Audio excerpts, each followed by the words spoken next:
All right, going to call the budget meeting to order for Wednesday, March 27th, 2024. Take the approval of the agenda. Councillor Norbury. That the March 27th, 2024 Budget Council meeting agenda be adopted as presented. Seconder, Councillor Julik. All in favor? Carried. New business, 3.1 budget meeting follow-up. Report dated March 25th, 2024 from the Interim CAO and Director of Corporate Services, providing council with follow-up information from the March 12th, 2024 budget meeting and the December 2023 council meeting. Recommendation, Councillor Julik.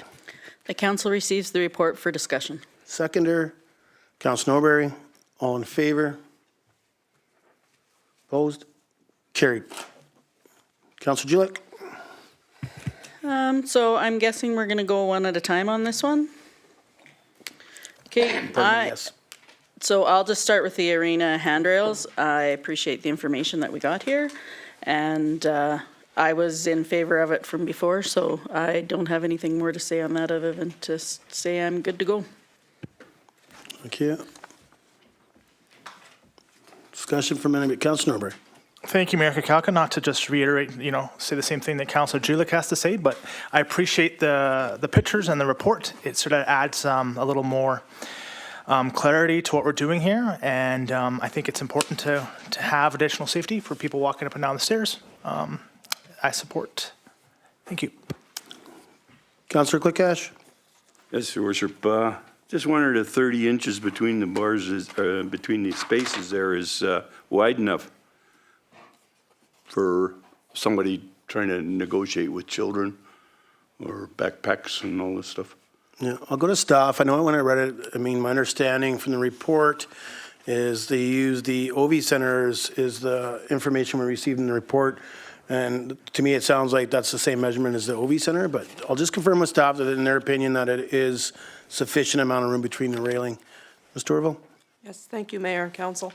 Yes, this is what the Oventive Center is using, and this is what we're modeling ours after those, so. Follow up? No, that's fine, thanks. Okay, any more discussion on the handrails?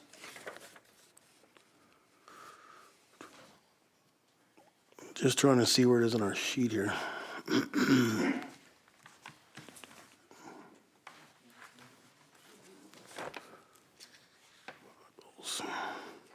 Do we need anything from this, Ms. Torval? No, Your Worship. Okay, thank you. Okay, the next one is the golf course sand shed. Any discussion in regards to the report that was and supplied by staff? Sorry? Golf course sand shed. Oh, okay, well, I'm just going off my front sheet, sorry. Put them in wrong. Any discussion from council in regards to it? Councillor Julik. Yeah, I'm thinking this year we could probably, when I look at the cost of $3,400 to bring it in, I guess for me, the weeds were one thing that's discussed in here about weeds growing. I suppose if the shed was completely closed off, I feel like weeds are just weeds and they get around no matter what, unless everybody's cleaning their feet off and doing all that stuff. The weed, I can see the wet. I just feel like maybe we could find another solution, or I'm hoping staff could find another solution for the wet. And even at that $3,400, you can spend a lot of, I think that the dirt could still likely be used around the district, whether it be in a sandbox or something like that. I don't know. I'm going to stay out of the kitchen on that one. I'm not in favor for the $25,000 for the shed. Okay, thank you. Any more discussion in regards to the sand shed at the golf course? I'm going to make a couple comments. When I see 20% being lost to weather and weeds, that's a year. I think, like Councillor Julik mentioned, a better option from staff. If that's what we're looking for, I think we give that direction, but I think the same option is going to come back. I know previously on previous councils, we never had sheds or storage covers in the public works yard for the road gravel. And it came out that, we're adding wet sand or it would get wetter or whatever, snow would melt, and this year, obviously, you could see it, and then it would freeze, so they're putting big chunks into it. A little bit different when we talk about the golf course, obviously, the weather's usually warmed up a bit. But throughout the report, it states as well as about the wet material going into the units, which it can't handle. So that is my concern there with that one. But right now, my understanding, and I go back to staff, but it's still in the budget, but a report was requested. So to remove it, a motion would have to be made to remove it out of the budget. Ms. Torval? Yes, that is correct. Okay. So I guess that's my comments. Like, when you think 20% and 20% over years, do you take the hit this year and supply the budget for staff to look at the construction of it or whatever how they're going to cover it with a shed? Like, I'm not sure what, if it's the same kind of concept they did over at Public Works Yard for our winter stuff, but if we want it removed, it would have to be a motion put on the floor. Councillor Julik. I make a motion that we remove the golf course sand shed from the capital budget. Okay, seconder. Councillor Hoffman. Discussion.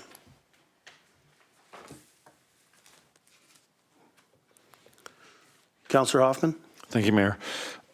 Well, 20% is about $700 a year, and with a 35-plus year payback on that shed, I don't even know if the shed's supposed to last 35 years. I don't know how we can justify it. I think we needed a cheaper option, whether it's tarps or whatever you need to do to keep it from getting wet. But I can't justify for saving $700 a year, spending $25,000. Thank you, Councillor Hoffman. Any more discussion? Yes, Mr. Orvo, just ask a question. I mean, Councillor Hoffman brought it up. Do we know the lifespan of the shed? I will ask Mr. Bradley if he is aware of the lifespan, life expectancy of the shed, Mr. Bradley? Thank you, Mayor and Council. Yeah, it was going to be concrete blocks around it, concrete base, and a tin roof. So I would like to think 15 to 20 years. Okay, thank you. Any more discussion? Okay, call the question in regards to removing this out of the capital budget. All in favor? Opposed? Mayor Kukalka is opposed. Motion carries.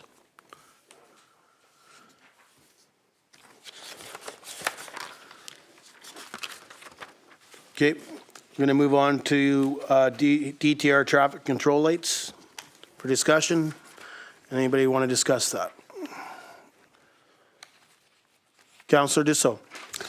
Thank you, Your Worship. I have a few questions on this. How many flaggers, I guess, do you use at one time? And how long do they do a shift for flagging? Because I'm looking at the totals here. And I just want to know how long is their shift? Is it an 8-hour shift? Is it a 12-hour shift? In regards to doing traffic In control regards throughout to the day? doing the traffic control throughout the day, yes. Ms. Torval? Thank you, Mayor and Council. I will defer to Mr. Bradley. Thank you, Mayor and Council. Yes, typically it depends on the job that they're doing, but they could be working upwards of 8 hours. Okay. And I guess the other question that I would have is how many, what's that? Sorry, I can't read with these glasses. How many emergencies do you think we'll be facing to use this? Will it? I'm sorry, can you repeat your question? Okay, how do I have this down? How many times a month, a week, or even a year do you think we will utilize this light for emergencies? For emergency or for traffic control? For emergencies, traffic control, all the, So all of it? Because so all of it, yes. Ms. Torval? Thank you. Again, I will defer to Mr. Bradley. Thank you, Mayor and Council. Yes, I would say that we'd be using them monthly. We're continuously doing work throughout the community. As far as emergencies, I can't speak to that. I have no knowledge to that. But this is one of the options that we could use them for. Ms. Torval, if maybe staff can just inform us when they would use traffic control, and then obviously we can figure out when the lights would be used. We don't need to say, well, we'd use traffic control here, so the lights would help there. But if we can just get an idea, I know it's, obviously I've seen it myself in regards to sealing and crack sealing and all that, but maybe we can just get an explanation on when we use traffic control. Okay, thank you, Mayor and Council. Mr. Bradley? Thank you, Mayor and Council. Yes, currently we use traffic control for seasonal work mostly. Anytime we're doing work along the roadside, cleaning up the ditches, when we're steaming out culverts, when we're tarring the roadways. So, yeah, to kind of expand on that, I guess. Okay, thank you. Follow up, Counselor? No, I'm good. Counselor Julik? I was wondering if this is only for in town, or it would also be, like, I'm not sure when our crews go out, if they're on the main highways, do we do any work on the, like on 29 or 53? We don't. That's Modi. Okay, so it would only be used for in-town In town. use. I mean, I'll get clarification. I know we go out to the airport and we have the heavy industrial area, but other than that, we don't do any major highways, so Highway 52 or Highway 29. Ms. Torval, That is correct, Mayor. follow up, you're good? Councillor Norbury, then Councillor Clickash. Thank you, Mayor Kakalka. So I don't have much issues with the cost of the equipment as it's can we say it, PRA funded? Yeah. So, I mean, it is through PRA funding, so that's good. It's not through taxation. I think that's important for our deliberations. I did have some questions regarding the certification. Is there, like, I see that the plan would be that employees would go out, become certified to operate the machinery. Is this like, I'm trying to, like, my frame of reference is like food safe, right? So does every person who's using the traffic control lights need to be certified? And then also, if that's the case, are we able to have like are those people allowed to train others, or does every person need to be certified, and how many people would need to be certified? I see we need a number, but like what is that number? So I'll go to staff here in a minute. So just so we're all aware, the traffic control course, right now that's for the flaggers. That's for us to send a staff way to be flagging on the roadway. I don't know about training. It wasn't asked before about if we need training to use these lights, but the courses that they have mentioned here, that's actually take the flagging course. Traffic control for the individual be on the roadway. So there might be That's not for the training. lights? No, not this fee. Ms. Torval? That is correct. You're correct. Is there training to be able to utilize the traffic control The lights? Just one moment, I'll. Mr. Bradley? Thank you, Mayor and Council. Yes, the traffic control certification that you receive is suitable for running the traffic control lights. Currently, we use 3 employees to be able to complete the task. You'd be able to reduce that down to 1 employee that needs to have certification on site. Council number? Thank you. So, that's good. That's also a reason why you come in for your agenda review. So we would be reducing our costs by the traffic control certification by having these lights. Yeah. That's the way I read it. Ms. Torval? That's correct, yes. Thank you. I apologize. Thanks. Councillor Clickash? Oh, that's good. You good? Yeah, so I think, Councillor Norbury, I think some of the questions you mentioned or some of the information you asked for, the same question I have. When we look $1,280 per employee, and then every 3 years they have to be recertified. And if employees change jobs, whether they leave the district or whatever, that means we have to, again, send somebody away to have that training done. And the other comments I'll make is, it wasn't in here, but I'm aware, or I believe I was told, is sometimes they don't come home. We end up paying for hotels. So that cost could increase. Is my understanding, Ms. Torval? Is that not true that some do That is make the correct. decision? Yep. Okay, any more discussion? Okay, and the only comment I'll make is, and it's on hold for the report, but it's still in the budget now that the report's been provided to council. So if anybody wanted to remove it, it'd have to be a motion. And then just a comment that Councilor Norbury made about PRA funding. Just because it's PRA funding doesn't mean if it was to be removed, I'm not saying to remove it, if it was to be removed, the PRA funding would be just moved to somewhere else. We have so much that we can spend there. Okay, any more discussion in regards to that? Okay. No motion needed, right? We put it on hold for the report. Reports come, it stays in. Okay. Quick question. Go ahead. Councilor Julik? Sorry, is this for one traffic control light on one trailer, or is this a set of 2? No, my understanding is 1 in the budget in the report that we received. Ms. Torval? Thank you. I'll confirm with Mr. Bradley. Thank you, Mayor and Council. This is a set. This would be 1 for either side. So it's just like the lights you see. It's not on. Councilor Julik? Sorry, it's just one trailer, 2 trailers. Yeah, like one for each side. Okay, that's what I mean. So that's a set to me. Okay, cool. I just wanted to make sure, because it doesn't matter. Thank you. No problem. Okay, moving on to highway junction signage. Discussion. Anything from council? Councillor Julik? Thank you very much for the report. It's lots of stuff here, and I love pictures because I can't picture things in my brain like they can picture them in a picture. That sounded ridiculous. Okay, the sign, from what I can tell, in Chetwynd would be the same place, give or take, if we got the permit because of size and placement and stuff. So the bottom line for me, because the Dawson Creek side, I can't necessarily figure out one way or the other where it would be. I'm trying to find the numbers. Oh, so the aluminum signs are going to have a longer life is, I guess, one of my questions. Ms. Torval? I'll defer to Ms. Olson. She spent a lot of time doing this research for these signs, so. Thank you, Mayor and Council. I don't have a lifespan at this time. If we go into this farther, I can find out what kind of lifespan we'd be looking at. I'm sure it would be a lot cheaper replacement on the aluminum signs when it does come to it. But yeah, sorry, I don't have a clear answer on that. Councillor Julik? I saw the Steelwood composite signs, and I'm thinking that what we have now, well, it's quite a bit more, I guess, is one of the things. So I'm definitely in favor of aluminum signs, and I feel like that's what we already have in place. All of our current Geopark, the big signs are aluminum? No. Ms. No? Torval? No. Oh, Ms. Torval? Thank you. Mayor, I'll defer to Ms. Olson, but I don't believe they are aluminum. I don't know what the material is, but Ms. Olson might know. Yeah, thank you, Mayor and Council. They're the wood and composite, similar to the ones that are quoted in the report here. In option 2, right? Yeah. Thank you. man, Councillor Julik? I like the tall ones, but I like the less expensive cost, and I like them more for when they're going to be on the main highways. Just simply that it still stays with our branding.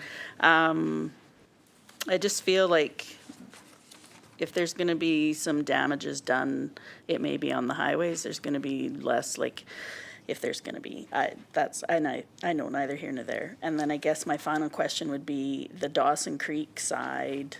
It would just be at the turnout there if we were able to get, I'm just trying to find the right picture here. It would be just after the bridge where the Monkman Park, basically there, or would it be the blue sign after the green sign on the last picture there? Ms. Torval? Thank you. Ms. Olson? Thank you, Mayor and Council. The Dawson Creek side is a little bit more challenging, and we'll have to do a bit more work with Ministry of Transportation to make sure it's okay, because there is quite a few signs in a row leading up to the turnoff itself. But then when you start going further back before the bridge, there's steep embankments on the lane of travel, and then fully treed on the other side. So that side's a little bit more challenging than the Chetwynd side. Okay. Okay, any more discussion?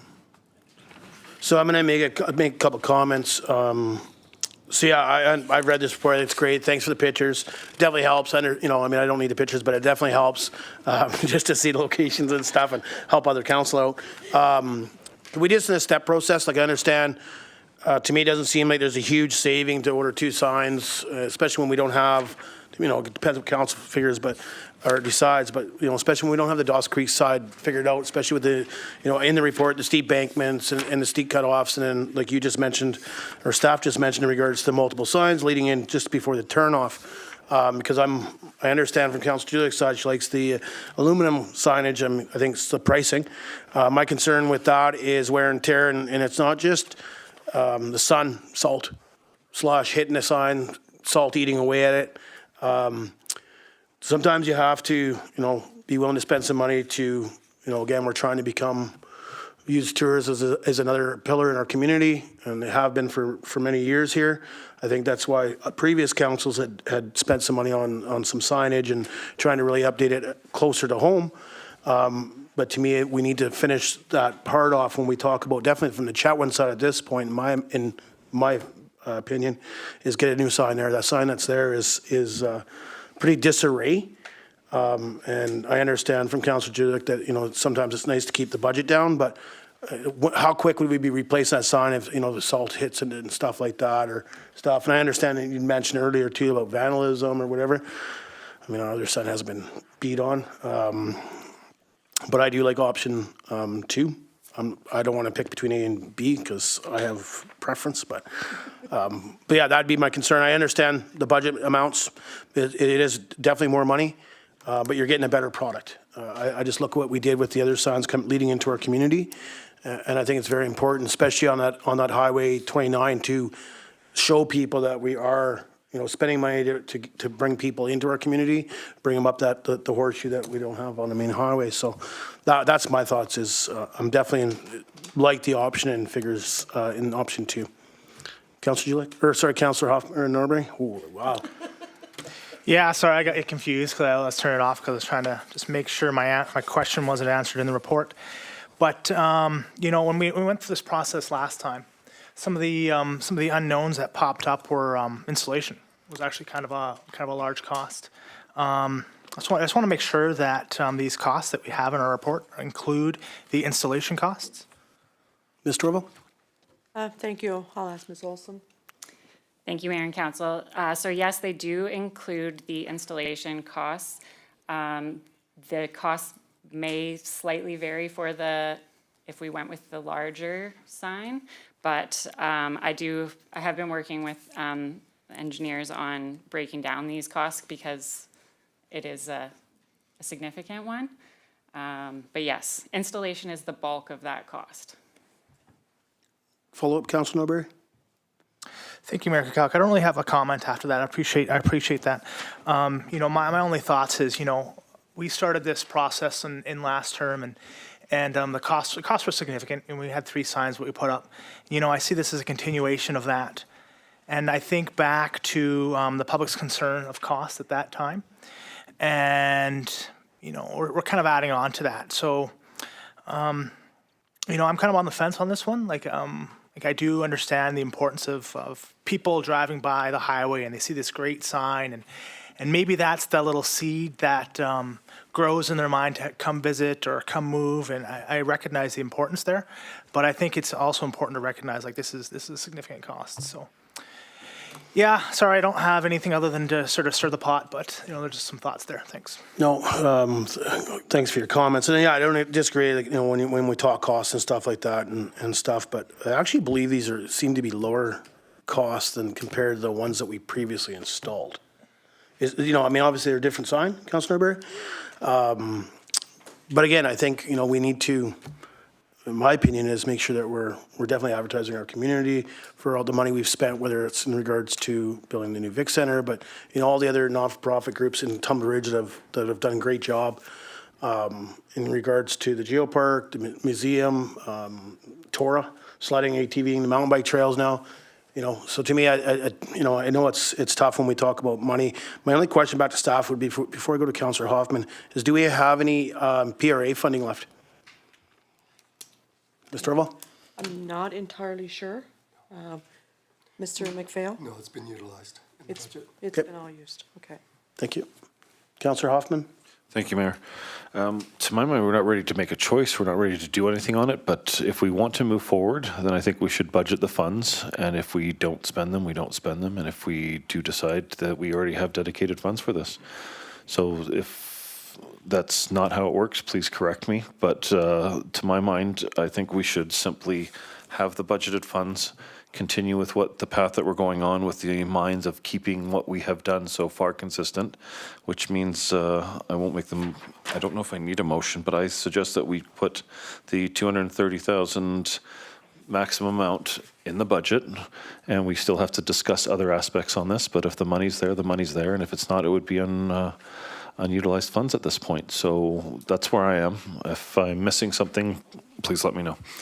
No, you're not. We'd have to put it's definitely not in the budget, so it'd have to be added. So a motion not to be made to add it, but I'm just gonna make a comment. It's not, I won't say I'm not in favor of motion because motion's not on the floor, but be very careful of just adding money to the budget, have it there and hope, in case we decide to go ahead with the signs and then tax people and then not go ahead with it. So to me, if we're gonna add it, if we're giving direction to staff to move forward with the sign install. That's my only concern with that is if there's a funding model there added to the budget that I want, to me, it's a task that we're asking staff. And when I see a report come back from staff after the conversation in December, to me, this is their ask. Here's the two options. Here's the amounts. Put a motion on the floor for a budget. If not, then obviously they know we're not moving ahead. That would be my take, but Ms. Torla, correct that we would need a motion to add it to our budget. Yes, we will need a motion to add it to the budget, correct? Thank you. Councillor Julik? I was going to do this before Councillor Hoffman, so I would like to make a motion that we include $150,000 for the aluminum signs, 2 of them, for our 2024 budget. Seconder? Councillor Clickash? Discussion? Councillor Julik? The reason that because I looked at both of them, and I absolutely heard what you said, Mayor Kakauka. For me, the $80,000 difference, if we ended up being able to do both signs, is a fairly good chunk of change. And my thought is, I like the sign, like I like the aluminum sign, I like the mock-up that we have there right by the highway, like showing basically where the current sign is. I think it tells us everything we need to know. I think the top of it follows with the branding. Like, I don't think we're getting away from our branding at all. And then when you get to town, then you get to see the fancier signs. For $80,000 for a highway sign, which to me is ultimately what this is, it's still to continue our branding. I still think $150,000 is a fair investment, and I'm comfortable with those types of signs being, if we can get the one in Dawson and if we can change the one in Chetwynd. Okay, any more discussion? Councillor Nobury? Thank you, Mayor Kakauka. At this point in time, I would think I would be in favor of of what Councillor Julik is proposing versus the other alternatives. I think this is a point in time where we should be trying to be as cost effective as possible. And yeah, I think the aluminum signs still like great, and they will catch people's eyes. So that's where I'd be at. Thank you. Thank you. Any more discussion? I'll make a couple comments. I'm totally in favor of those signs. I'm not in favor of $150,000. Again, we are unaware of if the other sign can be installed this time. There's still more background from staff. So to me, I mean, whether we do a 2-year project where we install one and then a second one the following year, instead of budgeting for 2 and then the second one doesn't go up again, maybe there's other issues there. Hearing from staff that they haven't, they have to go and do a bit more legwork, and just having that money, another $75,000 budgeted, taxed for, and then we don't use it because we're not able to put the sign up. To me, I'd be more in favor of the Chetwynd side, because it sounds like we're, besides going through and getting permits, but it doesn't sound like it's an issue from that, on that side by the Highway 29 from Chetwynd. Or 97, sorry. So that's, I will support the motion for 2 signs at this point, because what staff is saying, they're not even aware that we can put a second sign up. Again, we're budgeting dollars that we may not be spending. Councillor Julik. Yeah, I hear where you're coming from on that one. I guess for me, I feel like if we give staff the ability to negotiate with 2 signs, we're lessening their footprint and what they have to do. So we only approve one for this budget year, then they do all the work for Chetwynd. And then next year, or whenever we approve it, then they've got to go and do all the work again. So I think that there's actually more costs. I feel like the taxation on half of that, I'm okay, because there's a lot of things that we don't get done on budget, unfortunately, and we still do that. I feel like going ahead with this, I just think it'll be simpler for staff to be able to do it. I feel like costs are going to go up if we order 2 signs at the same time. I just think, yeah, I'm still in favor of doing the whole 150. No problem. Any more discussion? Call the question. All in favor? Opposed? Motion's defeated. Opposed is Councillor Dussault, Councillor Clickash, Councillor Hoffman, and Mayor Kirkcalkin. Any other motions? Councillor Hoffman? I'd like to make a motion for budgeting 115,000 for one sign this year of the larger variety. Seconder? Councillor Dussault? Discussion? Councillor Julik? I'm not in favor of this. 115,000 for one sign compared to 150,000 for two. That's only $35,000 difference. I cannot even begin to support that price difference. Discussion, Councillor Hoffman. And normally I think I would agree, but I'm looking at the branding and, Oh, why you came off there? okay, I won't hold it against you. I think we need to go bigger, to be honest. I just think looking at the signs, the first sign is fine, and the other two signs look a whole lot grander, if you will, for me. And if we're pushing tourism, I think it makes a difference when you drive by this on the highway sign. When you have an aluminum sign, it's just not the same. It just does not stand out in the same way. So I like the idea of splitting this up. There was more work for one than the other, and I have a feeling that between the six of us that are here, nobody's going to agree on any of these. But no, I put it out there because I think the bigger signs make more sense, and if we're worried about the budget for a given year, doing one at a time made sense to me. It's simple as that. I'm not thinking I'm going to convince too many people of that, though. Okay, more discussion? Okay, I'm going to make a couple comments. We're not going to go back and forth in case it goes south here. I understand where Councillor Hoffman is coming from. So don't get me wrong, I was right away in favor of this figure two sign options, A or B. Just because to me it seemed to follow what we did around the municipality. But like hearing from Councillor Julik in regards to, you put up a aluminum sign and then when they get here, they get to see the really big signs, and if they come in at night, they're lit up. Yeah, she's kind of got me thinking that way. The only reason I didn't support the previous motion because I'm not in favor of buying two, because we're unaware about the Dawson Creek side. So, like I've been trying to look at this sign and trying to figure out really the actual size difference between the two visually. But yeah, so I mean, Councillor Julik did kind of mention in regards to, and it kind of made me sway when the motion was put on the floor, the previous one. The other difference I see between the two signs is in the aluminum one, we have an arrow saying next to right. And either one of the bottom options, and maybe it's just the design and it can be added, I'm not sure, but there's no arrow. Not saying next right. The previous sign that is installed, that definitely needs to be replaced in my mind, has an arrow, says next right. So it kind of fits that old sign that's down by Chetwynd. So I guess those are my comments. I like how the designs are on the figure twos compared to figure one. The same aspect when we talk, and Councillor Julik had mentioned in regards to budget dollars and stuff like that, and being Councillor Norbury mentioned about when we start talking about taxes and increases and stuff like that. I mean, is this the time to do a cheaper version? But again, my biggest thing is I'm looking at the one sign which you mentioned in your motion, because until we hear from staff in regards to Chetwynd, I don't want to buy two signs or budget for two signs and then we can't purchase them. But I just wanted to put that out there. Councillor Julik? Yeah, for me, it's still the $35,000 difference. I just, I think that we're going to have to make some tougher decisions here this year. We're only meeting 2 into our budget.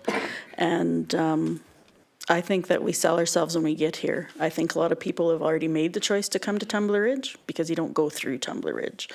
Do I think it's important to have the signs? Yeah, because I think that it's good to do with the branding. At the same time, I think these signs look really good. I think that our community's done a really good job in choosing the brand for us, and so $35,000 difference, I don't see the difference in the two signs. So I just want to make some clarity. Councillor Duke mentioned on how we're only in our second budget meeting. I just want to make council very aware, if we're not happy with what we see in front of us in regards to the budget, these are the times to make these decisions. So we've gone through capital and special projects. If we're not happy with some of that, we need to be giving staff that direction. I just want to make it clear, because we've talked about 2 meetings. To me, we get through all this process, we send it back to staff, we're going to start bringing back stuff that's final. And then if we start making big changes there, that just adds more, shortening the timeline for staff. Councillor Norbury. Thank you, Mayor Kakalka. I can't support the recommendation on the floor now, I think we need to be looking for cost savings, and, the aluminum signs would do that. So I'd be in support of one aluminum sign, but at this point, I can't support the higher costs of what's on the floor. Thank you. Thank you. Councillor Hoffman. Thank you, Mayor. And I'm just presuming, reading the signs, that these aren't final designs. I don't think welcome to Tumbler Ridge 90 kilometers away is what we had in mind. So perhaps a next right to Tumbler Ridge with an arrow as part of it might have been an appropriate change. But that said, I heard everybody. I said what I said, and I'm just saying I think we do need to be a bit more aggressive on our brandings and to push Tumbler Ridge even in the region a bit more, and that's why I made the motion that I did. Thank you. Thank you for that. Just clarity from staff in regards to it. So I've mentioned it, Councillor Hoffman just mentioned it. These are just mocks. Things can be changed. Ms. Torval? Ms. Olson? Thank you, Mayor and Council. Yes, 100%. These are the designs from when the welcome signs were installed. So the taller one was the initial idea for the junction signs, but anything can still be changed. Okay, thank you for that. New information? Councillor Julik? Question. And this isn't a question specifically to this, it's to the budget stuff you were talking about. Do you want me to ask it now or later? No, ask away. So I think I had in my mind that so let's say we've done the capital one and then we do this meeting and we do another meeting, and then I'm like, okay, well, I'd rather get rid of this on the capital side so we can have this on the operational side or whatever. Is that okay, or is when we make a decision on the capital side, is that it? No, we can always remove it, but again, it just adds shorter time and staff. But I am going to go to staff, but it was just your comment about how this is only our second meeting, and, I can't remember the budget schedule that was set, but I believe if there's only 3 more meetings, it doesn't mean we can't add more, don't take me wrong. But when we start, we're happy with this now. We've added an item. As we go through this, we start adding stuff. Staff's going to go away and work on our behalf. Maybe other things are going to still come forward, and this will come forward again as a full, and then we'll have, this is what we're looking for taxation. Now let's set mill rates. Oh, we're not happy with this. Let's remove this and move that. That's going to be very tough, but I'll just get clarity from staff because I don't want to. Ms. Torval? That is correct. We can remove things before the final adoption of the plan. Okay, just shortens the timeline. Yeah. Thank you. Any more discussion in regards to the motion on the floor? And the motion on the floor is, sorry, Councillor Hoffman, do you remember? I don't have the numbers in front of me. Yes, the motion was for 115,000 budget for a single sign. Thank you. Any more discussion? Okay, going to call a question. All in favor? Opposed? Okay, opposed is Councillor Desault, Councillor Clickash, Councillor Julik, Councillor Norbury, and Mayor Kirkowka. Motion is defeated. I'm going to put a motion on the floor that we set a budget for $56,000. Oh, sorry, $75,000. You're not shorting the budget for staff. Sorry, a budget for $75,000 for one aluminum sign on Highway 97 by Chetwynd. Seconder, Councillor Norbury. Discussion. Okay, and I think I'll just make a comment. I know we have a bit of time still with budget, so I understand from Councillor Julik's side, and Councillor Norbury spoke to it. If staff, I believe staff will still work on the Dawes Creek sign. If something changes in regards to what we find out with steep cliffs and steep things, hopefully that can come back in time. And if not, we can look at it next year. So, any discussion? Oh, sorry, Councillor Norbury. Thank you, Mayor Kakalka. I think your point was very well taken in that, staff aren't even aware if we can get into Dawson. It makes sense, let's just do it all at once, but also might be putting the cart before the horse if we order to. So, I think this is the proper step. Let's start with one. And, hopefully we can just do the next one next year if we get approval. So I'm supporting the motion. Thank you. Thank you. Any more discussion? Okay, call the question. All in favor? Opposed? Opposed is Councillor Hoffman. Motion carries.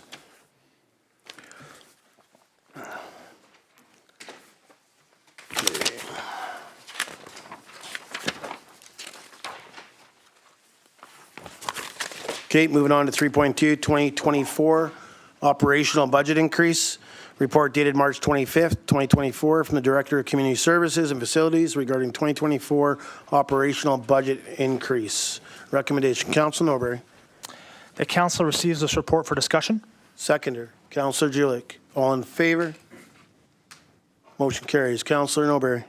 Thank you, Mayor Kakaka. So I think I did do staff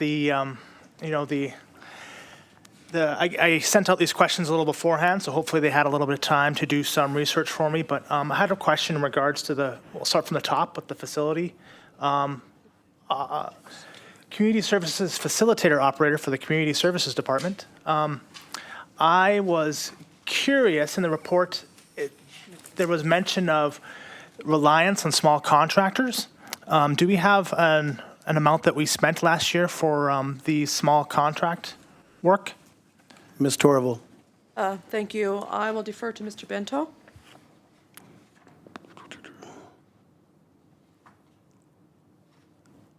Thanks, couldn't remember which one it was. Thanks, Mayor Council. Yes, we do. So for last year, we did have some small contract jobs. It was about $29,556, just almost $30,000 for small contracting. Follow-up? Yeah, so do we anticipate that this amount will be eliminated by that facility services operator? Ms. Torval? Thank you, Mr. Bento. Thank you, Mayor and Council. Yeah, so those were small contract. Of course, it is hard to predict what we're going to be using. Things break, so it is tough. I also have the information how much we spend on overtime, right? So for that position, it was $35,000. I know Council asked that as well. Follow-up? Thanks. Just so everyone's aware, I did ask how much are we spending on overtime? Because it also mentioned there. So $35,000 plus the $29,000 for contract work's about $64,000 there. Thank you. Okay, any more discussion?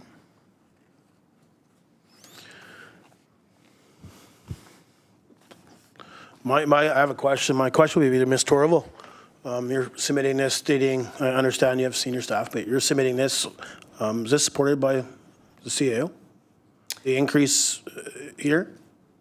The budget request was submitted by the department, Community Services Department, and I supported his request to submit it for budget for council. Okay, thank you. Councillor Julik. So I'm definitely on board for the services facility operator, more in the fact that it's due to succession planning. I think that that's important, particularly in jobs like that. And when you hear the numbers of basically $65,000, while it's not on par with the 94, I think that the additional cost so that we do have a succession plan is a good one, or it's one that I'm willing to spend. I like the idea of professional development. I am a strong believer in retention of staff, and I think that professional development often will help that. It keeps people, in my experience, anyways, I feel like the professional development is a good thing. I think it keeps our staff up to date. It keeps us with the ever-changing province rules and all of that stuff. And I think it's a retention benefit as well. The community bulky waste cleanup and the transfer station increase to service, that was something that council asked for. Unless we just asked for the budget, I'm not sure. But I got the feeling from the report it was something that we were supporting as council. I wish I had better memory for the meetings that were long ago. I think they're good ideas. I think it would be a benefit. I think it's a good time to try it. I don't know. I can't remember us doing it before. What I remember before having the conversations, other communities did it and people appreciated them. The seasonal and the casual workers, the numbers surprised me. At the same time, I know when we talked about the transfer station before, we had some work there. I have to say I like the look of everything that's happening out there. I think it looks really good. I see there being lots of work there. My question would be if these 6 workers would be continued, like if this would be something that Public Works would be looking for, because I understand the seasonal and casual are from Public Works. Would they be looking for these workers every year, or is this a one-time thing? Okay, so I'll get that question answered, but what we're going to do is we're going to go from one to the other. And if everybody has no discussion in regards to the community service facility operator, a motion will be made forward to add it to the budget. Then we'll go to number 2, and number 3, and number 4 under the alternatives. Okay? So, no, I'll get the question answered, but that's how we'll go forward. Just, then we're not over. And I can actually keep track. Ms. Torval? Did you want to repeat your question, Councillor Julik? I'm wondering if these 6 workers that are listed here are for this year only, or if this would be something that would be ongoing every year. Ms. Torval? I believe it is ongoing yearly, but I will confirm with Mr. Bento, or Mr. Bradley. Thank you, Mayor and Council. That is correct.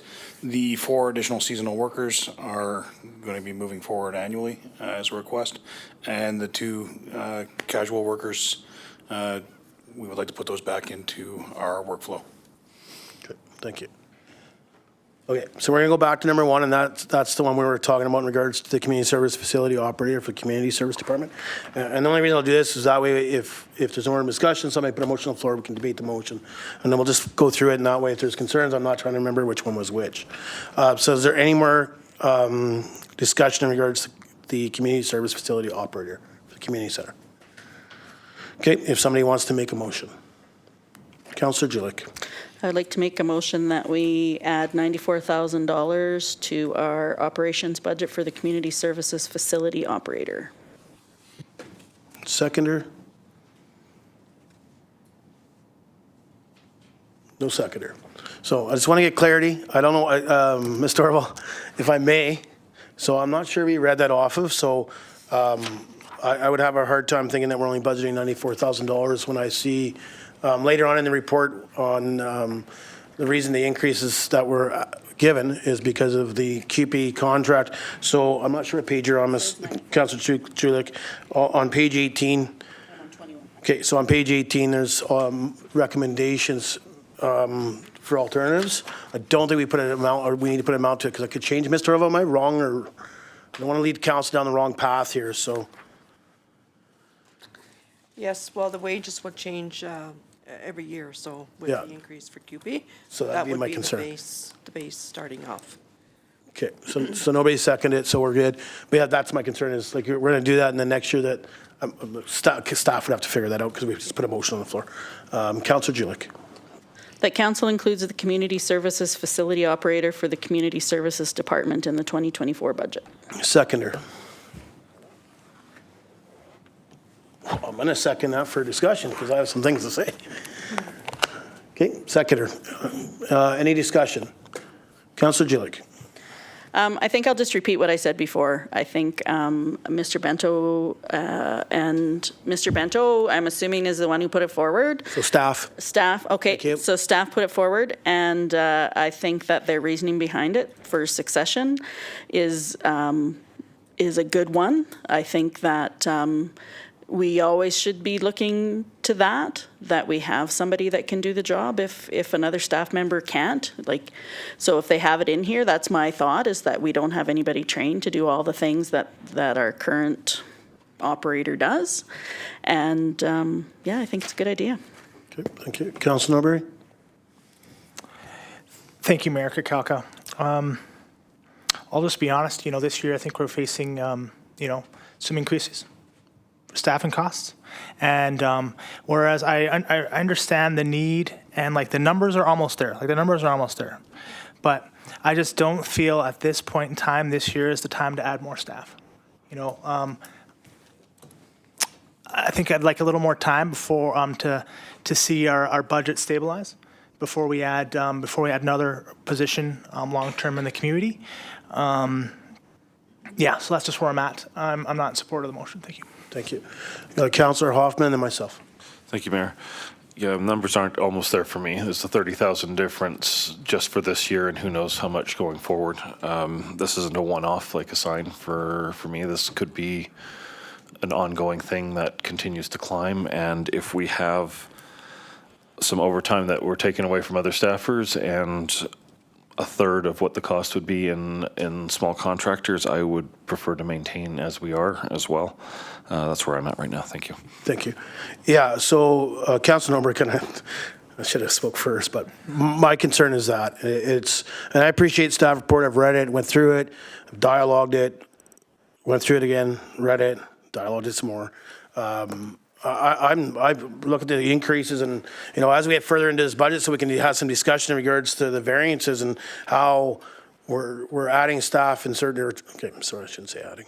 We're wanting to add staff in certain departments, but yet we're cutting staff in other departments or labor or somehow.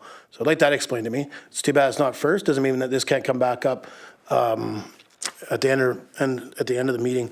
But that's my concern in here. I have a lot of questions in regards to, you know, we budgeted this much for labor. The actual's this, but this year we're actually budgeting less for the actual that actually happened in 2023. So some concerns there. So I can't support the motion at this time in regards to that. I also think there's, you know, we've seen the increase. I believe it's 13.3 or 13.7 was the initial amount that staff had put in the report, and they were able to drop it down to 7%, somewhere in there, 7 point something. As we get further in the agenda, I'll be able to find it. So when staff can save that dollar amount or that percent amount, so that's 6% we're talking, and then we're trying to add more labor back in. At this point, I think Councilor Norby mentioned maybe this might be the year that we need to hold. That's my only concern. A QP contract that went through was some big increases. I mean, obviously we're behind a year, so there was an increase for that.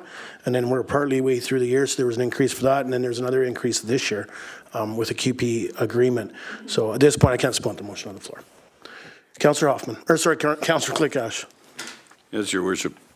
I just can't see justifying this when there's $29,000 in cost and $94,000 for a person to deal with this situation. I mean, I think it could continue on with the $29,000 in cost with the small operators, whoever they are. Thank you. Councillor Jilek. So I think part of this, and I don't know that I'm going to change anybody's mind. I guess I look at the report and I see that some of the examples of work and responsibility are, and there's a fairly lengthy chart there. And I'd remind Councillor Clickash that the small contractors are $30,000, but we have $35,000 in OT costs.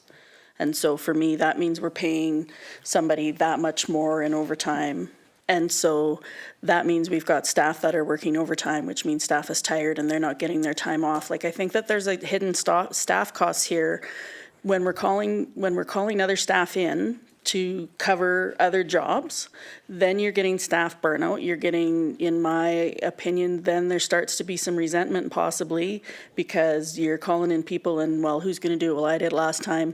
And understandably so. And these aren't small things that they're asking about. Like, these are important things that if we don't have properly trained people on them, then we have bigger problems in the end. This is like for the refrigeration plant, the swimming pool, the ice, all of that stuff, which to me is a level of education and a level of knowledge that again goes back to the succession, that if we have somebody else on staff that knows that stuff, then we're not burning out our staff. We're making sure that we have more than one staff member available that can do these things. I understand the concerns around the staffing costs, and to me, if we hadn't had the issue with our collective agreement, we maybe wouldn't be looking at this big of a jump, but it is what it is. This is what happened. And so, yes, we're seeing the costs be up this year. Would we be having this agreement, this discussion, had we had the collective agreement done sooner? I don't know. But to say the $94,000, and I'm not saying it's a small amount of money, but in the report, the things that this person would be responsible for, I feel the other hidden staff costs are going to be way above what we're going to save here. And again, I just go back to the succession, and we do it now or we do it later. And again, I'm about retention. So maybe we have somebody on staff that we don't have to train a lot about and is waiting to have that position. That again that's me being in the kitchen, but yeah, I just feel really strongly that we go ahead. Don't know if I changed anybody's mind. Okay, thank you. Mr. Ovig, we just get an explanation of overtime. So my understanding is sometimes when the community center is closed down, staff still has to come in for a certain amount of hours to do their checks. Is that part of this overtime of 35K that was mentioned? Ms. Torval? I will confirm with Mr. Bento. Mr. Bento? Thank you, Mayor and Council. Yeah, 7 hours a day. What happened with overtime, we do have a couple of staff on the shift. Sometimes that person might be on vacation or call sick, right? We try to get casuals as much as we can, but of course, they also have other jobs. So that's the reason we asked for this position. Somebody should be there, and just, I know we have a lot of costs this year, so I understand where council's coming from. Just to emphasize, we do have 11 facilities that we take care of. So that person is going to be going over all the other facilities, not only the community center as well. Thank you. Mr. Torval asked the question again. Some of the overtime amount that was mentioned, Councilor Norbury mentioned it, obviously got it from staff, and it was re-mentioned here in the open meeting. Is some of that for is when the community center is closed and those people have to come in to do their checks? Not scheduled, whether it's Christmas Day, New Year's Day, whatever day it may be of the year. Is that some of this overtime of 35K is what I'm asking? I will ask the community center staff, Mr. Bento. Thanks, Mayor and Council. That is correct. Thank you. Councillor Hoffman. Thank you, Mayor. I'm not sure if we can do this on the fly here, but I'd be much more amenable to a half-time position for learning those skills and being available than I would another full-time position. But I also don't know what impact that would have on a QP contract or not. I just can't agree to spend 50% more than what they currently, the costs are that they're trying to save. But a lot of what Councillor Jukulik was saying could be covered with at least to start with, a half-time position. So I'm just throwing it out there. Yeah, I go to staff. My understanding, staff's asking for this position, not casuals. If they were looking for casual, it would be something they come forward with, so they obviously don't need casuals. Ms. Torval? That's correct. Okay, thank you. Any more discussion? Okay, going to call the question, or the question on the motion. The motion is the council includes a community service facility operator for community service department in the 2024 budget. All in favor? Opposed? Councillor Dussault opposed. Councillor Klickash is opposed. Councillor Hoffman, Councillor Norbury, and Mayor Kukalka. Motion is defeated. Okay, we're going to go to number 2. The council includes the additional personal development for the community service. For discussion, Councillor Norbury. Thank you, Mayor Kukalka. I'll make the motion right off the hop that council includes the additional professional development for the Community Services Department in the 2024 budget. Seconder, Councillor Hoffman. Discussion, Councillor Norbury. Thank you, Mayor Kukalka. I am a huge fan of professional development. I think it rewards employees for good work. It allows them to develop their skills, allows them to grow in their position, makes them feel better about what they do, feel more confident in what they do. I know myself, I've seeked out professional development personally, and it is a very important part of any workplace and team, so I fully support it, and thank you, staff, for bringing this forward. Thank you. Any more discussion? Okay, I'm going to call the question. All in favor? Motion carries. Okay, number 3 is that council includes additional 4 season workers for the Public Works Department. For discussion, Councillor Norbury. Thank you, Mayor Kukalka. I'm not ready to make a motion at this time, but just some comments. I'm more of a fan of sort of growing small, building on successes, versus going. Well, sometimes you got to go big and go home, but in this instance, is there any opportunity to look at sort of a,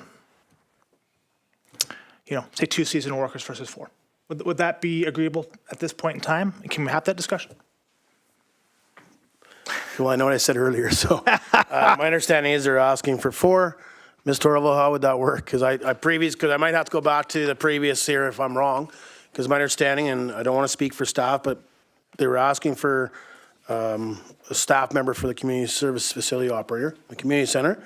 I had mentioned this to council, that's what they're looking for, not a casual or whatever. Because again, I don't want to speak for staff, but I'm assuming they must have enough casuals that would have came forward as well. Now, when we talk, Councilor Norbury's discussion there is information. What happens if we only went with 2? Or is that something staff may bring back? Like, how does that work in this concept? The council, I will defer to Mr. Bradley if he can manage with 2 as opposed to 4, if need be. Thank you, Mayor and Council. Yes, any additional summer seasonal help would be beneficial to the district. Great. But thank you, staff, for that. Mr. Earl, I just want to make sure I'm not speaking out of turn, especially, again, I want to speak for council, but the previous motion, staff has asked for this. Obviously, it was not carried forward. A couple councillors mentioned in regards to, a halftime, a casual, or is that something maybe staff will look at? I just don't want to, say one thing to two individuals and then in front of us is asking for 4 and, oh no, we can make a motion on the fly to go to 2. Does that make sense what I'm asking? I think so. So maybe we just leave the first one, and if staff fears that maybe they need a casual, as they've heard from council, or a couple councillors, doesn't mean it'll be supported, but they'd bring that back forward, because this is a little bit different option. I just don't want to, take that away from council. I mean, if that's an option that we can come back and say, oh, well, we're willing to do a halftime casual at the community center when they're asking for an operator. Council, I believe the question was if it was possible to do a part-time operator at the community center, or if that could be an option. Currently, there aren't any part-time operators contained in the collective agreement, so I don't know. Okay. Thank you for that. So staff will look into that if they need to. Yeah. Okay, I appreciate that. Thank you for clarity. I just didn't want to, when council has mentioned, I don't want to say that you can't do it, and then all of a sudden we get to a different line and there's a conversation. Councilor Norbury, follow up? You're good, or? That's just where I'm at. I'd like to see us start a little smaller. And if we find that the workload it does necessitate for next year, I'd be happy with that. But for just what we're looking at, I'd like to see us start with 2, just so that we can start a little smaller. Okay, thank you for that. So I got myself and then Councillor Hoffman. My question back to staff would be, I'm pretty sure, and I apologize, I wasn't able to have the opportunity to be able to pull previous budget. But my understanding, or if I can remember correctly, last year we did the same thing. We added some casuals. Temporary, I believe it was 2 temporary or summer help and then a full-time position in this department. Is that not correct? Did it not get filled? I will have to defer to Mr. Bradley on that one. Thank you, Mayor and Council. Yes, the full-time position was filled. The 2 additional seasonal workers were not. Were not filled, Mr. Orlo? Okay. Okay, thank you for that. Councillor Hoffman and then Councillor Julich. Thank you, Mayor. Just going by the blurb, the increasing workload references and the higher demand, I'm not clear on what sort of work we're talking about here, because I got to say I am more than happy with the Public Works service level right now, both in wintertime for snow clearing, and it seems to be the big one, and in summertime, the work you guys do on the land, grounds, whatever you want to call it. And so I'm just, what's really increasing from a year-to-year basis? Like, I really have trouble with that idea. Are we expanding what we're doing in a given year? So if I could just make a couple comments before I go to staff on that. So just in the report, there's just in the one paragraph, the foreseeing workers assist increased workload during the spring and summer months. The additional workers would provide assistance at the transfer station where the usage is increased during the summer months. Water and utilities where you utilize the seasonal work to assist with the tasks which require assistance during the peak season. The 2 remaining positions allocated. Are we looking for the 2 or the other 2? That is the paragraph I'm reading, and I Yep. don't understand what's really changed year over year. When you're saying, like, there was a peak, is it the same peak every year, and we had the staff level we had last, like, what's really changing, or is it just really hasn't been sufficient and we need to add? I just, from reading the blurb, I didn't get really a sense on why we're adding 4 people over this period. I got the breakdown, sorry, I wasn't clear on that, but I see a service level laid person walking around town. Questions directed to the chair, please. Sorry. I see, just as a layperson, what's going on around town, and I'm generally satisfied of what I see from the district operating. So are we cutting corners last year and we need to fill that back up? Or what's really changed year over year is what I'm not understanding. Okay, and I appreciate that. And the only reason I asked that because I left staff's mic on, and I just didn't want us to speak out of turn and have staff all of a sudden start directing, answering your questions. That's the only reason I asked that. I turned my head. It's all good. Ms. Dorval? Thank you. I'll defer to Mr. Bradley. Thank you, Mayor and Council. Yes, as we didn't fill those two summer student positions last year, the workload that we were going after was more aggressive to try to get the community caught back up. Essentially with crack filling, that was a big endeavor last year. We ran into some issues with traffic control. So then we had to relook at our model for the summer. So this would be an opportunity to further move forward on our projects. And last year, we had additional staff in the water treatment facility. This year, we do not. We are down a position at the water treatment plant from last year. Thank you. That's exactly what I wanted to get a sense of. Thank you. No problem. Before I go to Councilor Judick, I'd like to just get clarity on this down a position at the waterworks. I'm understanding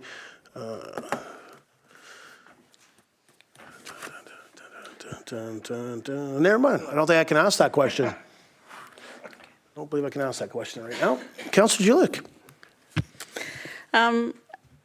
I feel like us playing around with these numbers is us playing a little bit in the kitchen, simply because this is what staff's asked for. I trust that when staff come forward that they're asking for what they need. I don't think they're coming to say, oh, well, I only really need 2, but I'll ask for 4 and then maybe I'll get 2.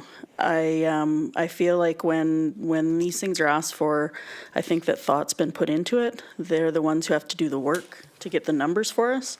I have to believe that I wouldn't want to do the numbers if I didn't really need the staff. We were out of town for however long last summer because of the fire. We were evacuated, the cleanup, all of that stuff that comes with it. So I believe that these jobs are asked for because they're needed. I am in support of how it's put here, specifically as it's seasonal. And I know that this means next summer that maybe we'll have some more seasonal workers. I also believe that seasonal workers are not union workers, or they aren't. Well, I would like to, as soon as I said that, yes, I know that they're union workers. I guess what I'm wondering then, my question would be, if we've asked for these for 4, does that mean there has to be 4 hired next year if Mr. Bradley looks and says, okay, we don't need 4, we only need 2? Like, if we put these 4 in place, does that mean we have to hire 4 next summer? My understanding, just in regards to the report, it would be, it's 4 seasonal for this year. But Ms. Torval? Yes, that's correct, 4 seasons Thank for you. this year. Oh, no, just this year. So I guess my questions back to staff would be, I believe we're hiring summer students. Do we have a number? Sorry. Sorry.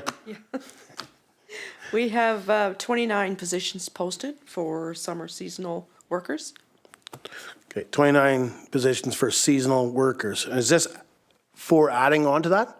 So we're adding, This would be this would be in addition to the 29 that we've already posted for. so 33 in total, seasonal workers. Okay.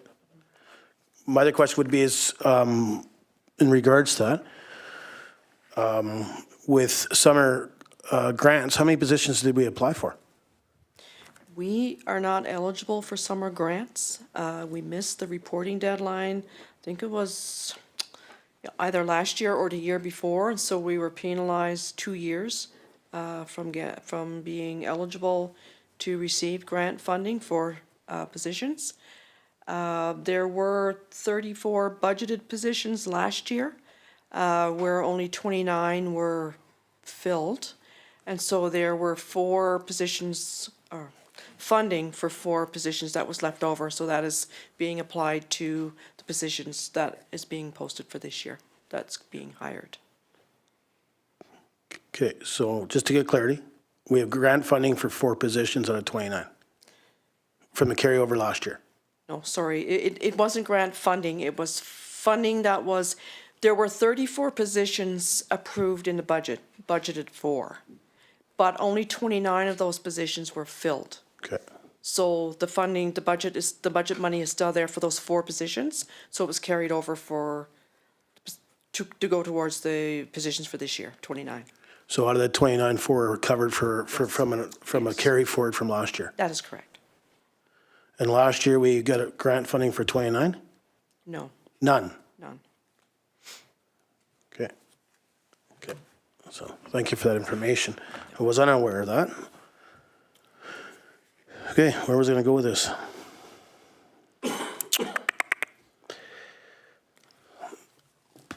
I'll go to the next part. I got to put this in my mind. I'm not sure if I'm allowed to ask it at an open meeting. I'll give you a break so you, Thanks. so you can get that going. You know, my previous comments sort of still stand. You know, we're looking down a quite a large increase in our wages this year. Fully support it. You know, I fully believe that you need to keep up with the cost of living. If you don't, you know, you're asking people to take less. You know, because their wages don't keep up with cost of living. So I fully support that. Nothing against that. But that being said, there still is a large increase this year.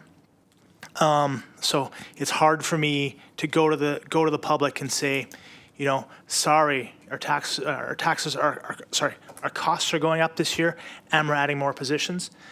I think this is a time where we really need to comb through the budget and look for cost savings. That being said, I am willing to compromise in some areas. And in this case, I do believe that last year there were some concerns about some of the seasonal stuff that's been done. So I do understand that an increase to service levels may be appropriate here. That's why I bring up the compromise of 2 versus 4. As it stands, if it was a yes or no, at this point I'd be a no. But I would be willing to a compromise. So that's where I'm at. Thank you. Thank you for that. So I think this may, and Ms. Torval, you can just help me along here, or budget specialist. The previous motion, when we talked about it, and I apologize, Councilor Julia, but we tried to put in, the first motion came out with an amount. That amount changes because of our contract. Now, if council was to decide that we only want 2, we could put an amount there that we're only budgeting a certain amount because it's only for this year, so it doesn't hinder the agreement? Is that correct? That's correct. Okay. So this might be a question for later on, Ms. Torval, and if it is, if you can just let me know. So how do we, my understanding, so obviously we didn't have any summer grant positions last year, nothing by summer grants. Nothing covered from the district. From It the was- federal government to grant program, that is correct. Okay. That's 2020. So 2022, I know we're going back a bit, and I apologize, but it's going to help me further on here. In 2022, did we have summer grant positions? Yes, we did. Okay, thanks. Just because, to me, I'm wondering, how do we afford 29 summer students when we normally apply for grants to help offset that to the taxpayer? But we obviously did that last year. Yes, we did. Thank you very much. Okay, I think that sets my mind straight. Sorry, Q-phased there. Okay, any more discussion in regards to the first one with the additional seasonal workers for Public Works? Any more discussion? Anybody want to put a motion on the floor? Councilor Norbury. Thank you, Mayor Kakalka. That council includes an additional 2 seasonal workers for the Public Works Department in the 2024 budget. Seconder. Councilor Hoffman. Discussion. Councilor Jilic. Oops, hang on. I'm just going to reiterate my objection. I won't support the motion on the floor. Thank you. Any more discussion? Councilor Hoffman. Oh, I lied. Sorry, Councilor Norbury, then Councilor Hoffman. Thank you, Mayor Kakalka. You know, in previous years, I was in the exact same position as Councilor Julik is. You know, when staff comes for a ask, I don't think they bring it lightly. I think we should be always trying to support our staff from their asks, because it's usually not a want, it's a need. But at this point in time, I think we really need to, you know, tighten our belts here. And I think this is a reasonable compromise. 2 is better than none, and that's just where I'm at. It's 4 or none, or 2. Thanks. Thank you. Councilor Hoffman. Thank you, Mayor. I'm right on board with Councilor Norbury. I'm planning on supporting this motion. I think seasonal is a big part of convincing me that this is a one-off. And we can, if we need to, we can extend next year to have 4 or 6 or whatever is deemed necessary. I'm hoping that 2 and get ahead of ourselves, plus a couple of casuals would be sufficient to get done what staff is hoping to get done this year, and we can always add more bodies further on down the road if we need to. So I'm in support of this compromise. Thank you. And just before I go to Councillor Julick, I'm just going to make a comment. I apologize, but I'm just trying to split it up a bit and get some information out there because I usually forget about myself. So when I look at the whole ordeal and stuff like that, staff asking for 4 and plus 29 summer students, which are casual summer positions, we're looking at going from a total of 33 casual summer students down to 31. I believe that's kind of how I see it. I mean, to me, I don't see anything in here where we approve summer students. It'll be later where those questions will come forward for myself, but, so that's how I look at it. Now, when I see staff ask for it, and, that was why I asked the question earlier, because remember in the last year in the budget that staff had prepared a report asking for 1 extra position in that department and then 2 casuals, and the 2 casuals were never filled. And I understand, Councillor Julick, you mentioned it, we were out of town for a couple weeks and stuff like that. So when I see that, and now we're trying to do 4, but we didn't fill it 2 last year, to me, I think it's small steps. But that's how I'm looking at it. And I understand from your side. To me, that's why I kind of support the motion there. Councillor Julick? Councillor, while everybody was talking, the thing that pops out to me, and this is one of the reasons that I asked about, can we go back to different items? We approved just about 50 capital items. And to me, a lot of them we approved, or for myself, it was like, okay, well, that's not bad there and that's not bad here. Then now we're saying, though, that we don't want to spend money on staff, even though we've had senior staff say that we need them. So let's say we do the compromise of 2 staff. So then the work that was supposed to get done last year still doesn't get done this year because we have too much to go on because of the staff that's there. So then next year we're looking for 4 or 6 staff. So again, for me, I think we need to support the number that staff's given us. And if that means we have to cut back on some capital items, I'm okay to do that. Because we approved all the green items. And I don't know that we needed to approve all of them. So anyways, that's where I'm sitting. So I'm still not going to support the motion on the floor. Yeah, just want to be aware, we didn't approve all the green items. 1 was removed for sure. This is the updated one. The sand and gravel was just removed tonight? So I just but I just want to be, like when we say that, I just want to mess our emotions up. So no disrespect. I got Councillor Hoffman. And just to respond to Councillor Julick, I mean, I guess I look at more as a question of a service level. I'm not holding senior staff responsible if we're not to the degree that they're holding themselves responsible if I'm not giving them the resources they say they need to do the job. It's simply a balancing act. So that's what was about my question earlier. Are we able to maintain essentially the service level that we had last year? And okay, we were going for a bit more. We were aggressive on trying to catch up on things that haven't been done before. So some help, and I'm more than open to having the same conversation next year for more help. I don't know if we're going to find 2, much less 4. I don't know if we're going to fill all the student positions. I don't know if we're going to approve the casual and fill those. It doesn't seem as cut and dry as you ask for it, and either I give it to you or I don't. So just for me, I think they're doing a good job. If this was get us close to maintaining the service level, I'm good. And I think we answer that question on a regular basis every time we're talking about these sort of budgetary things. So I'm not sure I get the hang up of all or nothing on this one, but yeah, sorry, I'll stop now. New information? Well, he gave me his argument, so I feel like my argument can come right back at him and I'll stop.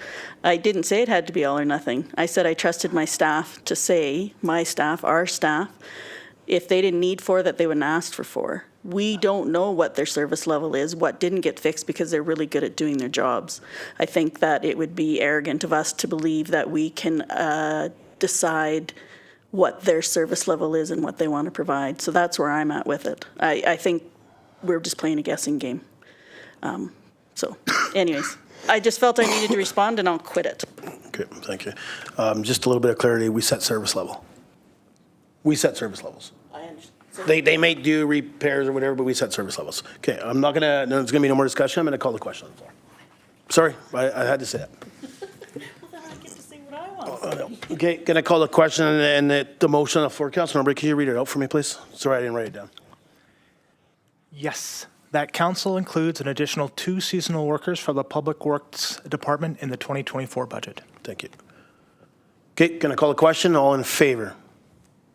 Opposed? Opposed is Councillor Julich and Mayor Kukalka. Motion carries. Okay, we'll have some discussion about new casuals for Public Works. Councillor Dussault. Can I ask for a 5-minute recess? 100%. 5-minute recess.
Next up is the new casuals for Public Works.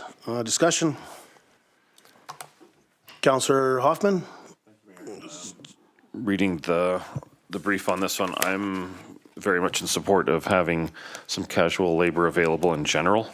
I'll hold off on the motion just to give others to say, but I hope that there's general support for this.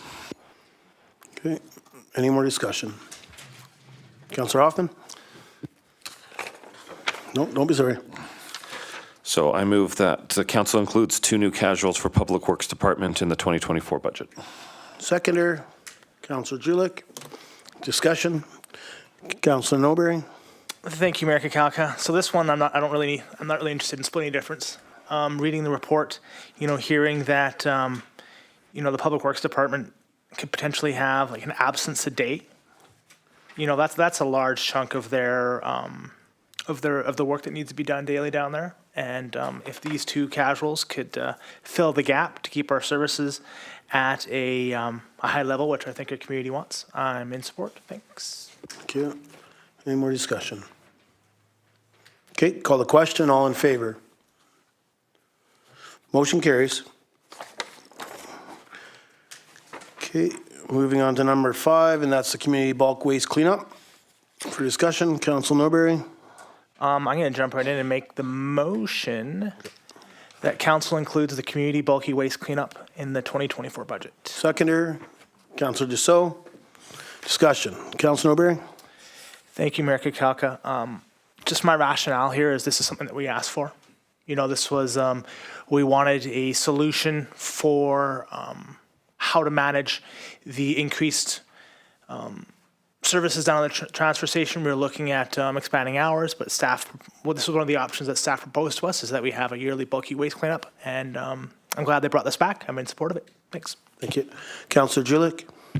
I'm not going to support this. We decreased their staff ask for the seasonal workers. I'm not sure.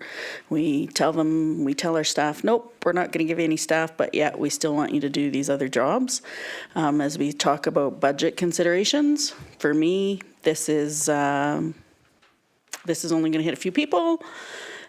So I'm not in favor of it. If we're looking at trimming, this is one place where I'm comfortable trimming. Thank you.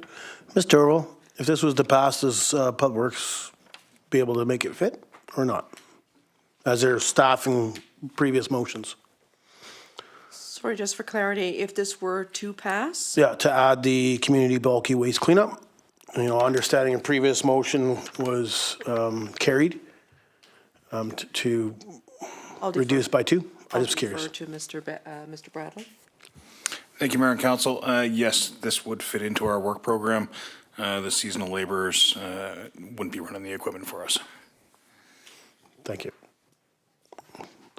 Thanks, Ms. Torval, because that was kind of a question, but I wasn't sure if I can ask that kind of question about equipment running. So yeah, my comments would be the same thing. We asked for this. I think it's phenomenal. Staff brought it forward in the budget with the number put to it. And to me, this helps residents that don't have pickup trucks, maybe don't have a vehicle or unable to remove some of this stuff themselves. So to me, they have to read the report. They have to get it to their front yard, and Public Works will assist after that. So to me, I'll be supporting the motion on the floor. Any more discussion? Councillor Hoffman. I think this is a great pilot program. I've had this in towns that I've lived in before, and it is fantastic, and I hope we advertise it properly, because I think we may be surprised on just how utilized it actually is. So I will be supporting the motion. Thank you. And just the comment you made, Councillor Hoffman, Mr. Orville, will obviously, is this including advertising? I mean, obviously we'll have to make sure residents are aware of it, but also aware what they may put out but not put out, like, whether it's littered vehicles. I'm pretty sure the community might have a hard time getting that stuff. Like, is that the plan? Yes, absolutely. Sorry, I didn't have your Yes, mic on. sorry. Yes, Council, absolutely. There will Okay. be advertising. Thank you. Any more discussion? Okay, call the question. All in favor? Opposed? Councillor Julik's opposed. Motion carries. Okay, on to transfer station increase to services for 2024. Discussion. Council Norbury. Going to jump right in again, and I'm going to make the motion. Sorry, I just got to scroll. I have to scroll it up and down. That council includes the transfer station increase to service in the 2024 budget. Seconder, Councillor Hoffman. Discussion, Council Norbury, and then Councillor Hoffman. Thank you, Mayor Kakalka. Again, this is something that we talked about as like a alternative to assist our residents in how to access the transfer station. Very happy that staff brought this forward for us. I think it's a great way to allow for that spring, fall cleanup that people are looking to do, and the cost is right. So I'm in support. Thank you. Thank you. Councillor Hoffman. Thank you, Mayor. I think Councillor Julich had a valid point on the previous question, so I'll ask it for this one as well. Is the less staffing than requested, would that have any potential impact on the work plan? Ms. Dorval. Thank you. Mr. Bradley? Thank you, Mayor and Council. This would not disrupt our current work plan. Thank you. Follow-up, Councillor Hoffman. No, I'll be supporting the motion. Thank you. Councillor Julich. I just need to clarify, it says that an increase for 2 full weeks in the spring as well as in the fall, and it's saying remaining open for 1 full weekend in both spring and fall. So if it was 2 full weeks, I'm just wondering, is that not 2 full weekends then? Ms. Dorval. Thank you. Mr. Bradley? Thank you, Mayor and Council. That would be 1 consecutive week through the weekend. So. Clarity, good. Okay, any more discussion? Yeah, and I'll just make a comment. I mean, again, this is a service we're giving back to our residents. It was brought forward by Councillor Julich, and this was a way of working a way around the adding more hours or more days. To me, staff brought forward another option of just doing weekends. You were looking at extended days? Yeah, or changing days, but or extending days, moving days. This is another option, I think. I know it came through the PRRD. The PRRD supported it. It says it in the report, so I will support the motion on the floor. Any more discussion from council? Call the question. All in favor? Motion carries. Okay. On to 3.3, draft 2024 operating budget report dated March 27th, 2024 from the budget specialist regarding draft 2024 operating budget. Recommendation, please. I'll make a motion that council receives this report for discussion. Seconder, Councilor Norbury. All in favor? Carried. Anybody want to start us off? I mean, I see we have a summary to Schedule A, and then we have by department. I guess, Ms. Torval, do you want to do by department? Do you want to get an overview? You have staff here. Do they want to give an overview? Maybe it'll answer up some of the questions that people have in regards to variances and such. Thank you, Mayor and Council. I know we had discussed today when we were having our meeting how we were going to present this and the best way to move forward with this budget tonight to present to you. We didn't really decide on a method, but it would be what Council would like. But we can take the lead and go with it. And I can pass it over to Mr.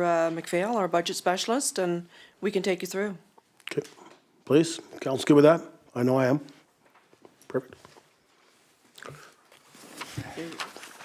Thank you, Council. First, I just want to thank Council for changing the date. I appreciate you guys doing that. Just one of those health episodes that occasionally comes up, so I appreciate you guys so much for doing that. First, I'd my idea is that we start going through your budget that you've got, and then we just go through each schedule, and I'll explain as best I can and answer a couple of questions that came through on an email.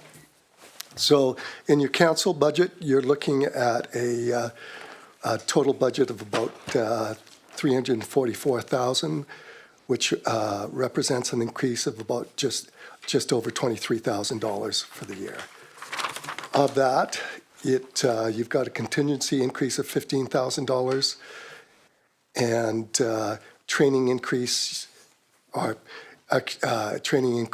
$7,000 as compared to the 2023 budget, plus a $2,000 increase in membership. I can't remember what the special projects is on the, on yours. Cultural awareness.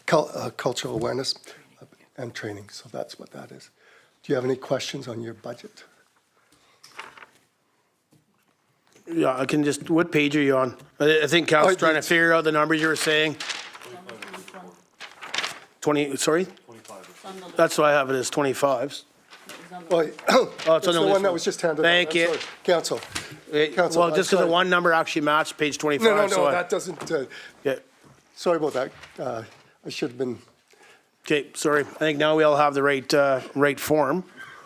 So if you could just, Repeat what I just said? if you would not mind, just so council can follow it, I appreciate it. Oh, I'm so sorry, and I apologize. So you're looking at a budget of, for council specifically of $344,000. And please, you can interrupt me anytime if you don't know where I am. You're looking at an increase of $23,000 over last year, with that being a contingency increase of $15,000 over the previous year, plus increase in memberships and training. The $19,000 in special projects is cultural awareness. Thank you for that. Questions, Councillor Julich? If I could just get clarity, the benefits, they're just in and out, because we don't get benefits as council, correct? Yes, you do, because you still get CPP. Okay. And So we can just get clarity on benefits, because we've had a discussion previously. We had a report in regards to it, and we sent staff back to do some legwork for us. So do we know, or if can we maybe get that information later if we don't have it? Ms. Torval? Yes, thank you, Council. We can get the information later. Many of our finance staff are away on leave right now and beyond their control. Okay. So, yeah. So just clarity, do you need a motion for a report on that, or we'll just get the information found? We'll get the information. Are you good with that, Councillor Julich? Yep. Okay. And the other one is wages, casual part-time. So I'm just wondering where that one comes from. Is that just staff time for us? I believe so, but Ms. Torval? From 2022. There was Thank you. Where is that? 2022. Oh, sorry, I don't need it then. It's all good. I don't need it. I forget that we're looking at numbers. Sorry.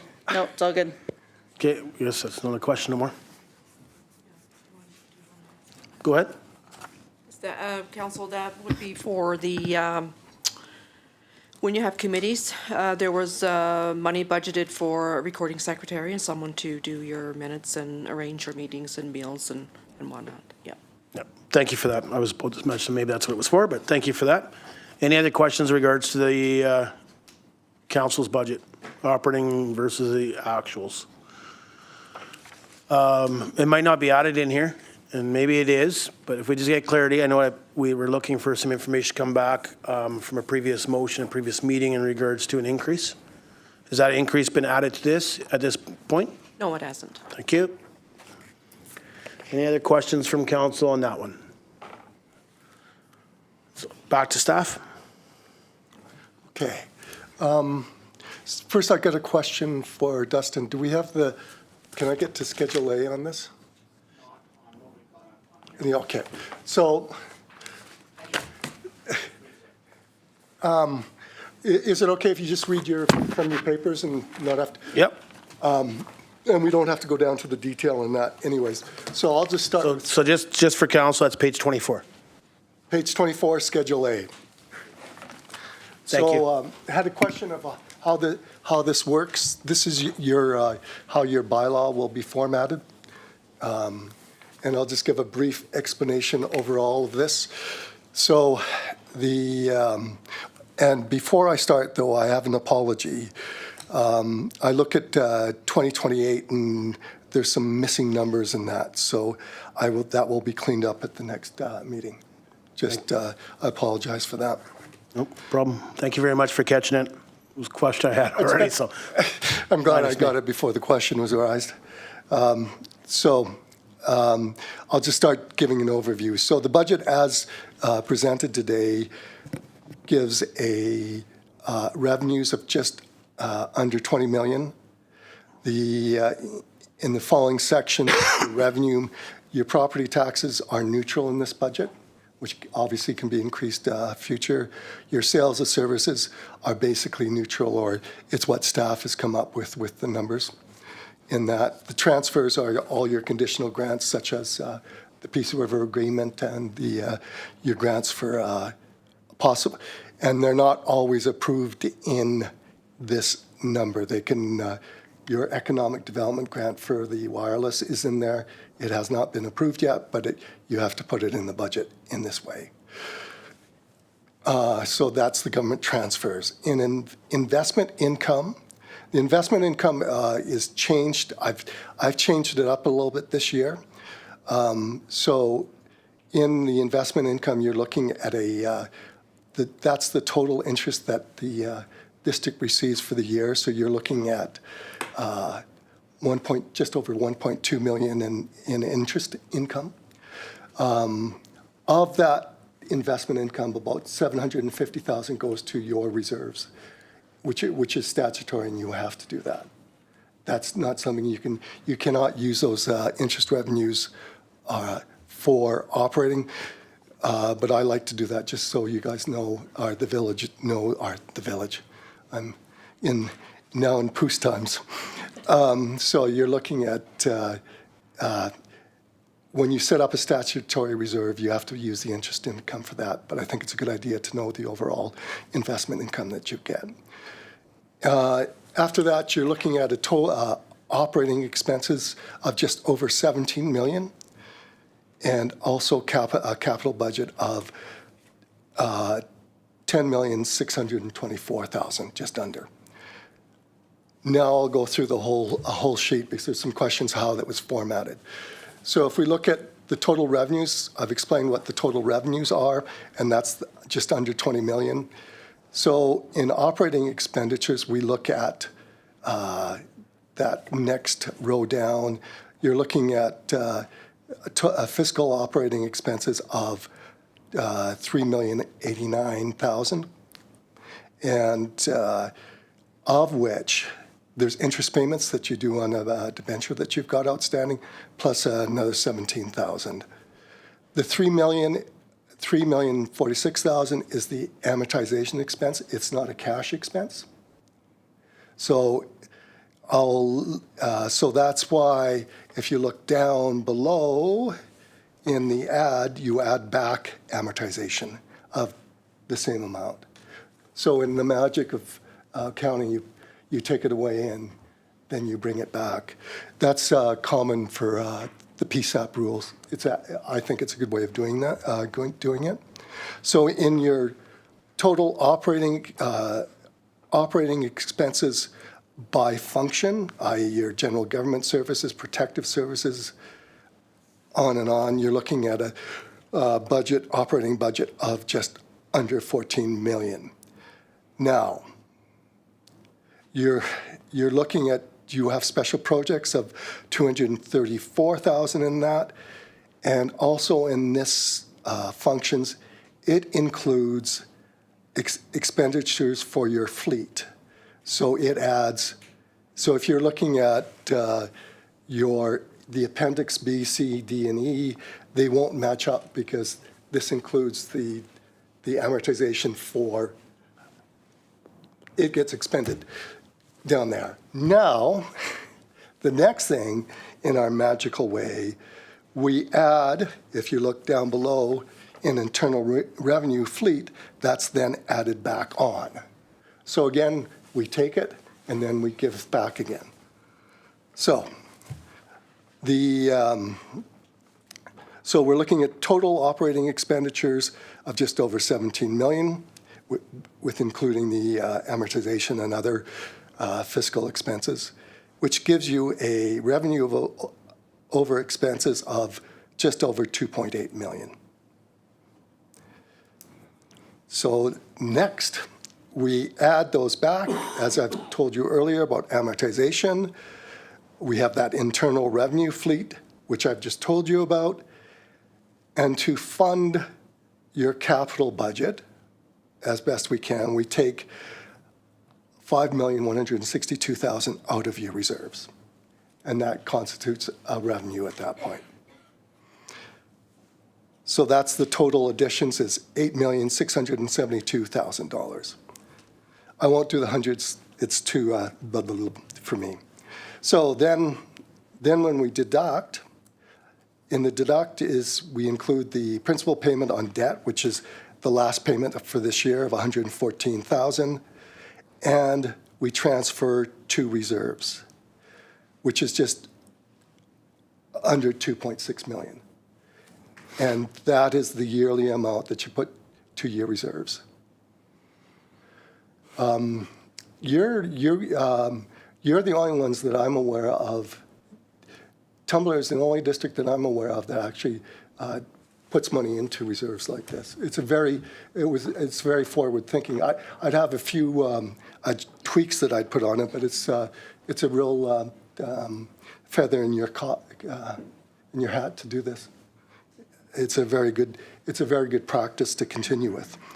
So at the end of the day, right now, without increasing or cutting any expenditures, you're looking at a deficit of 1.832 million right now.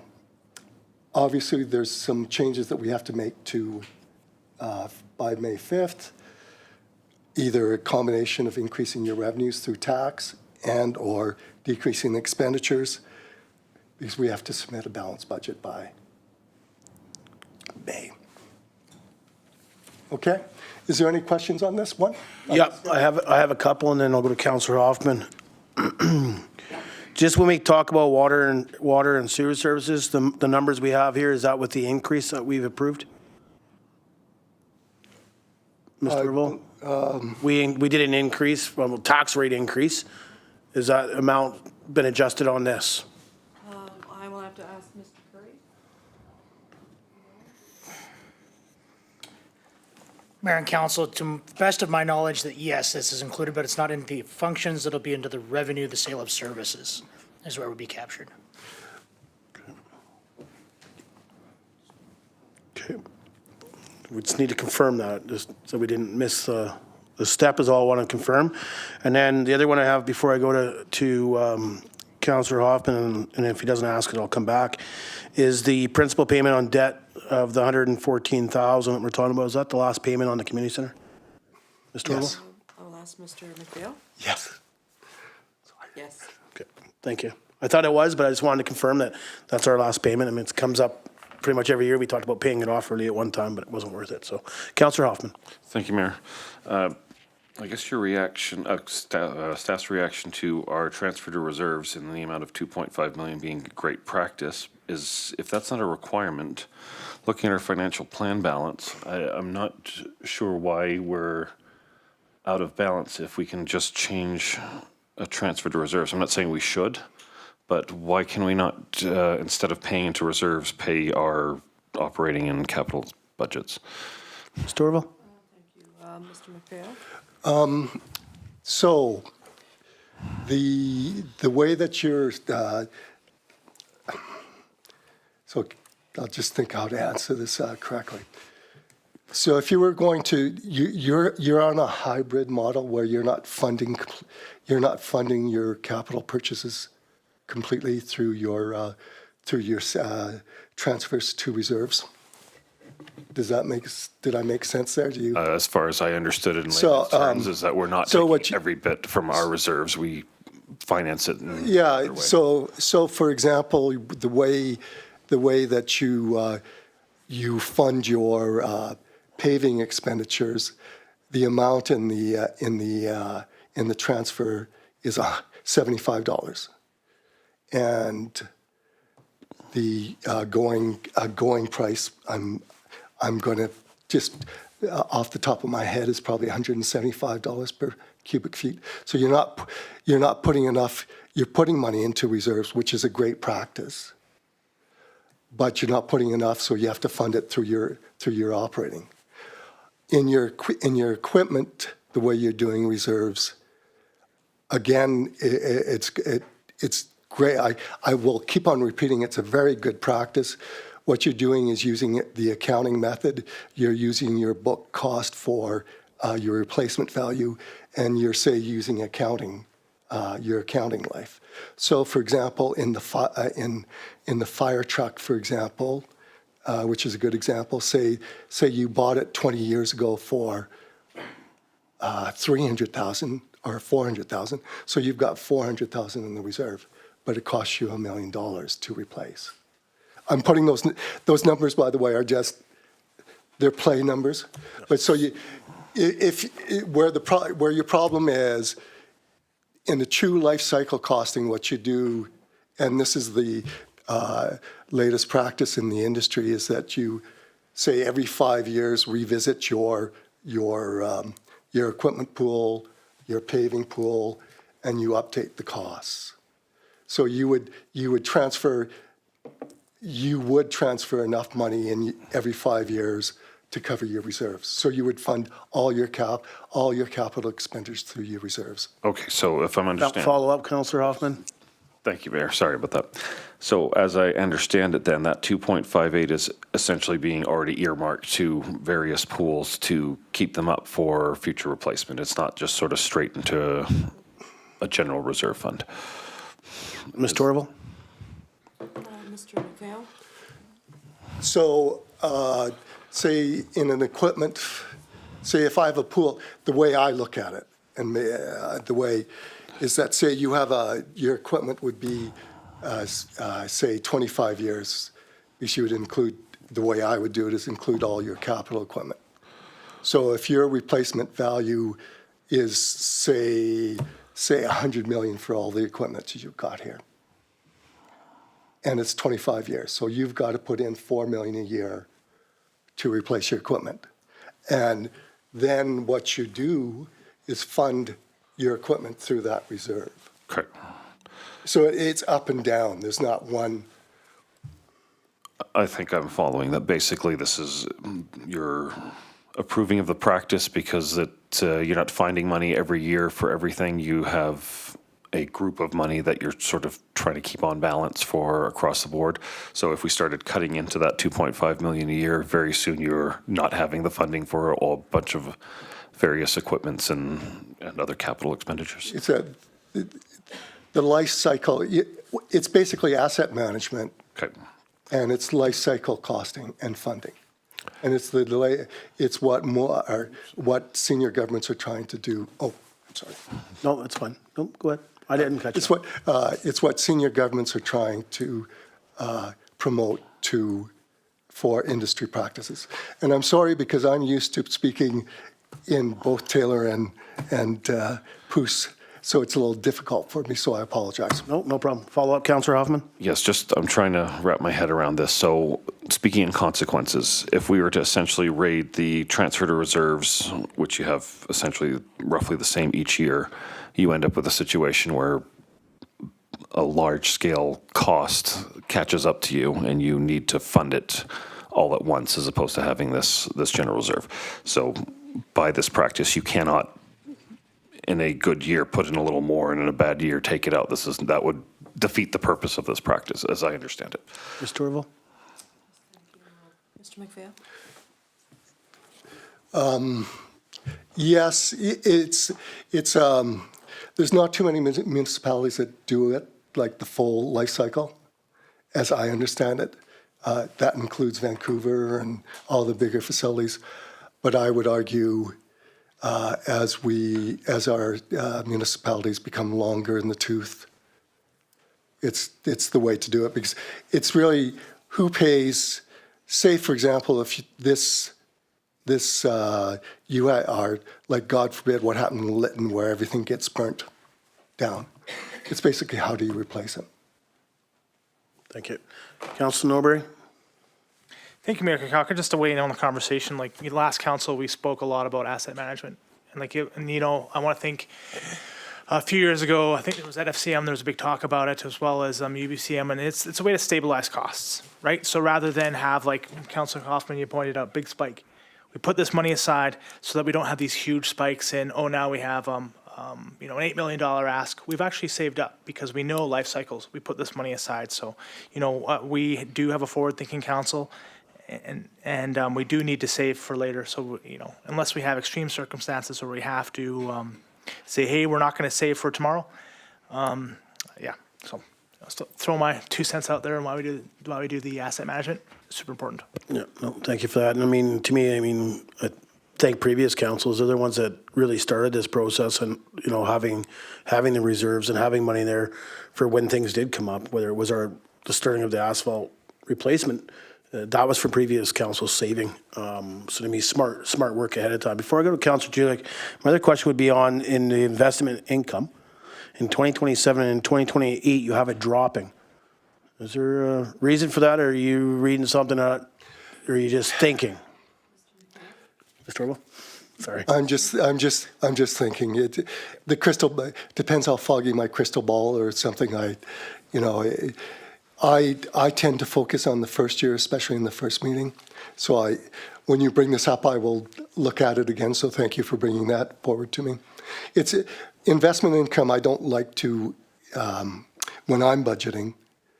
I like to tend on the conservative side because you don't know from year to year. Yeah, no, and I appreciate it. That's why I asked. I thought maybe there was something there, but again, when we talk about the investment income, that was, I think my first term in council, we weren't making nothing on anything. It was just getting the interest from the bank from a checking and savings account. And then we came up with the idea to do this, and we see the payback at 1.2 million. To me that's huge. So thanks for staff to make sure those terms are going out and being relooked at. Councillor Julik. So a couple of questions. I see for government transfers, we have 6.7 million for 2024. That drops considerably for the forwarding years. So I guess my question would be around that. And the other, do you want me to ask the other question? Let's just get an answer. Okay. Ms. Torval? Thank you. Mr. McPhail? It's due mainly because you've got capital grants for this year that we've put in, like the 2 million for your. Okay, the other question I'd like, does municipal government, some of the other budgets I'm used to is that sometimes the government can do a clawback on funds that they've given. That's not Like the grants? same in municipalities. Well, grants, so the PRA, does that change? Yeah. And can it change depending on the reserves that we have? Yeah. Ms. Torval, maybe just, do we know, can't remember the year the PRA is coming up. I know it's coming up. It has not been renegotiated. It's been asked. We've been sending letters now to try and get to make sure the government doesn't forget about the PRA funding model that's used in the north, and that we're asking them to do, to redo it for more years. Do we know the deadline? Like when it expires? I'm not sure. Mr. McPhail, would you happen to know that deadline? I think I do, but I'm not guaranteed. I'm 90% sure 2035 is what I believe. So, and a very good point. A very good point, if I may add. If you look at when you're funding, and especially when you're looking at funding models and looking at life cycle costs, I would say it behooves council, if I can use that word, to look at the asset management, because in 12 years we could be without that money. Yeah, I know, and it's been an ask. I know we talk about a lot through the PRD, but even the Resource Municipality Coalition, there's lots of talk about making sure that it's in front of government, that they don't forget about it. Any other questions from council in regards to Schedule A summary? All right, we're moving on. And then we're going to go through each actual budget so that we have the draw out, right? Is that correct, Mr. Torval? Correct, yes. All right.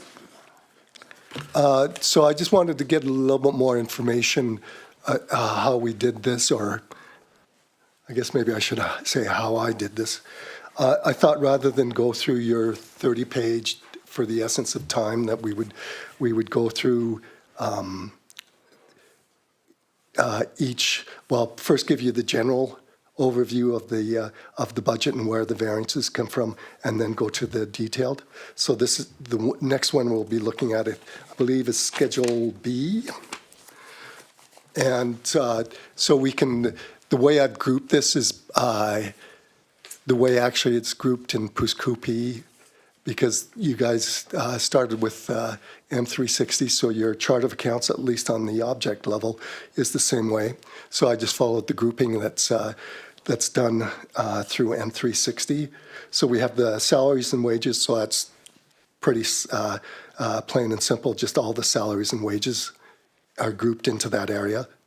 And then you have material supplies, and that includes things like, let's see if I can, I just want to see if I can move this. Okay. Geez, this is going to be a little difficult to see.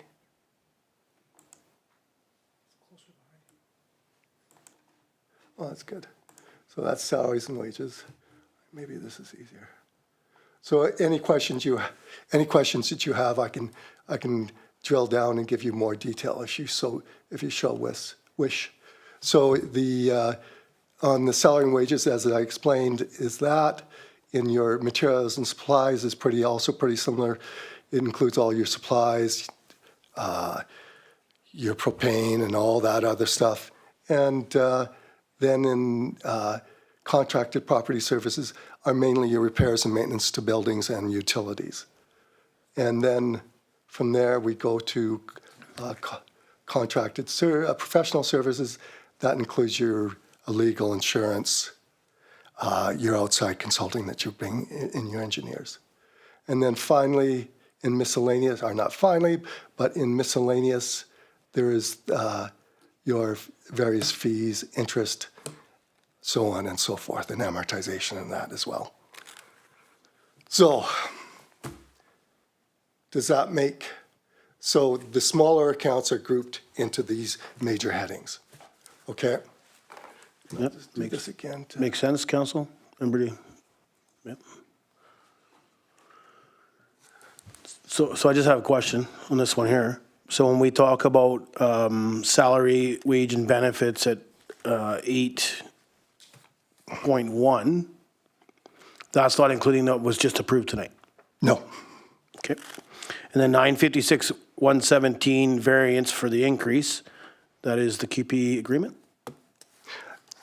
So in salary and wages, the increase of 956,000 is, yeah, the agreement that the district signed on to last year, which then also increases some grid. There was grid increases, as I understand it, as well within the salaries, and also in the process of doing the budget through.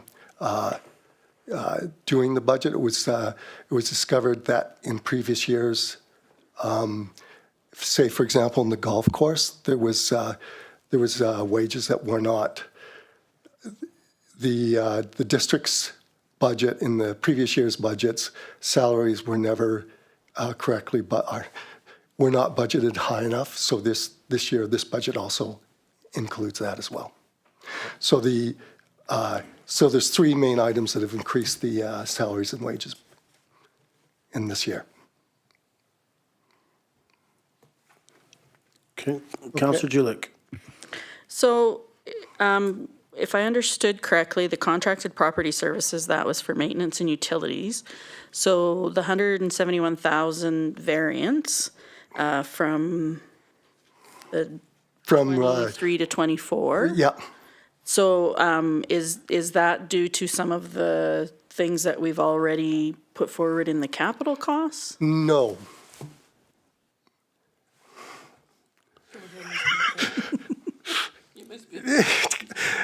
So if I could just interrupt you a bit, Ms. Torval, are we okay to just do this? And then if we go to staff, then we'll go through to you? Yes. Okay, just to make it easier, because I understand Pouce-Coupe, that's a little bit different, so.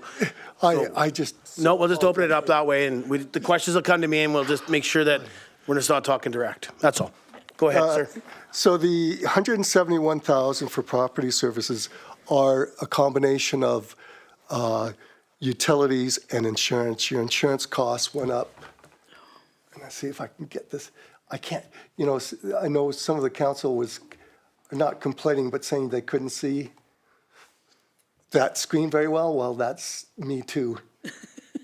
So if the changes for the contracted property services are insurance. Okay.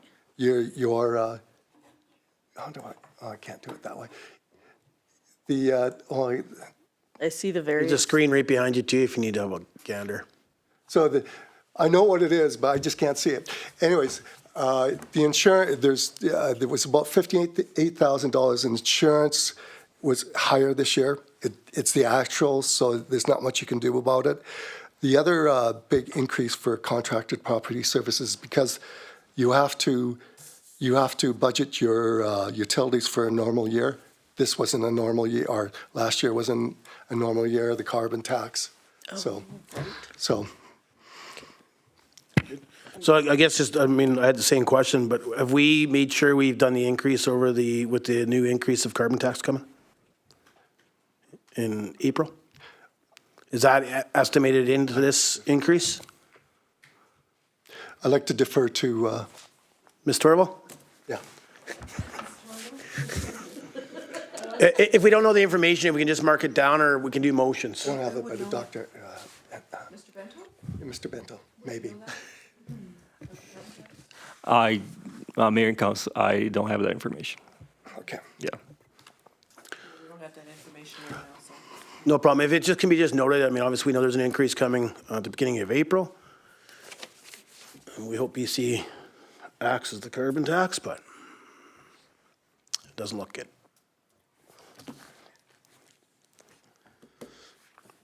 Councillor Julik.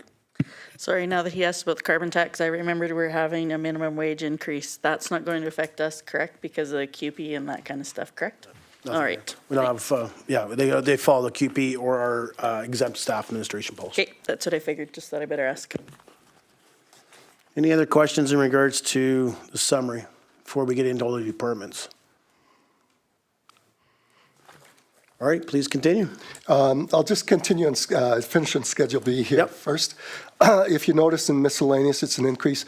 That's 35 of that is because of an increased allowance for contingency, which I think is prudent to have in there. In your fiscal expense, it's decreased by just under 25,000. That is because of you paid off the loan, so it's you've got less money.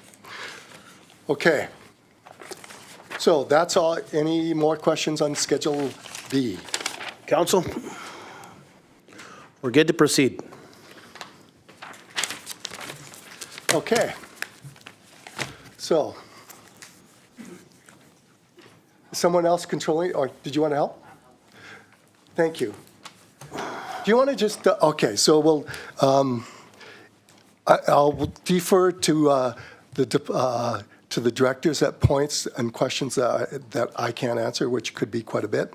So I will just give an overview on community services. If we look at the variance for, the biggest portion again is in salaries and wages. The department did a very thorough job of going through the salaries and wages this year. They did what I would call a zero-based budget approach, where they went by the actual positions and then built it out from there. So they did a good job. So there was some changes, but that wasn't. In previous years, it wasn't done that way, so it wouldn't have been caught. Kudos for them to finding this error or this. So it's actually a good thing in my opinion. So carrying on, looking at an increase of 75,000 in property services.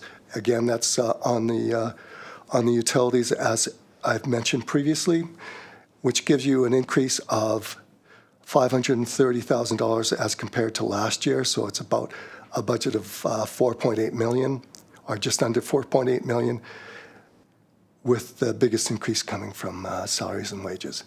Do you guys have specific questions on this budget? Council?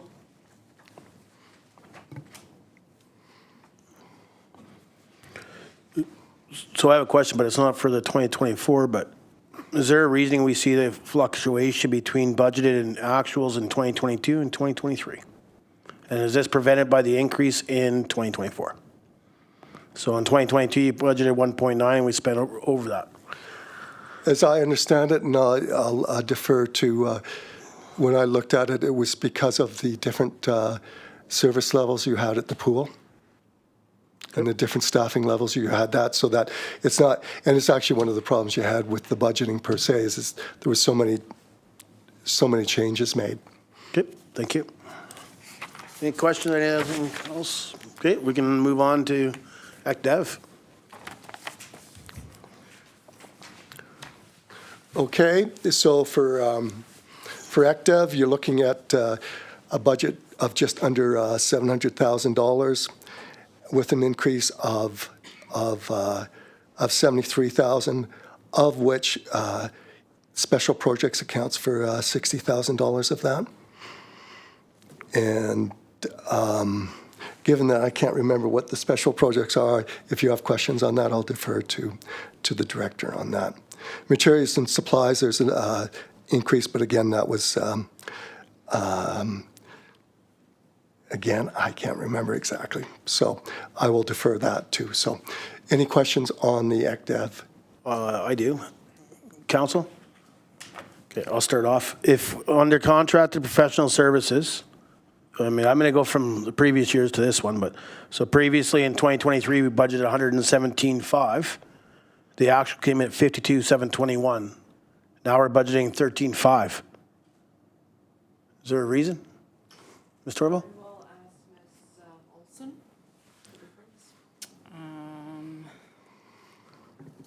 Oops, thank you, Mayor and Council. On the contracted professional services, so the big change under that one, sorry. Don't be sorry. Catch up with these. So again, maybe just to help out, what I'm looking, I look at 2023 first. So we budgeted in 2023 117,500. The actual came in at 52,721. So like half. But then we're budgeting 13.5, which is a difference of $4,000. But I'm just wondering why the big gap in 2023 and why we're budgeting so high. Thank you, Mayor and Council. So there was a 7.5 month period where we were short-staffed and there were just projects that we couldn't get done that we normally would.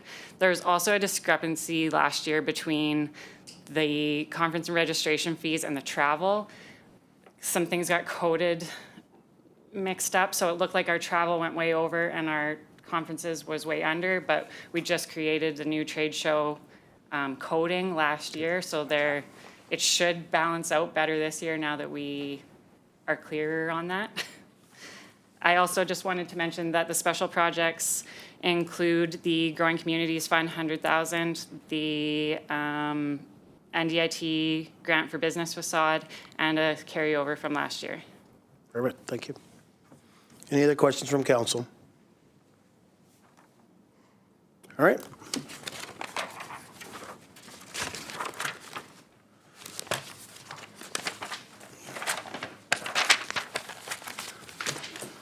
On to general government. Okay, so in general government, you're looking at an increase of $445,000 to a total budget of just over $4.1 million. The majority of that is in wages again. That's an increase. That's a position that's been allocated to the office, so that's been previously approved, plus all the grid changes that were made last year. So that's the majority of the amount there. And again, there's the personnel and contingency in there, which accounts for $50,000 of the increase as well. I just wanted to state too, when the directors were making this budget, they made a considerable effort to make sure the operating expenses were on level, just knowing how much the salary increases were this year. Yep. Any questions from council?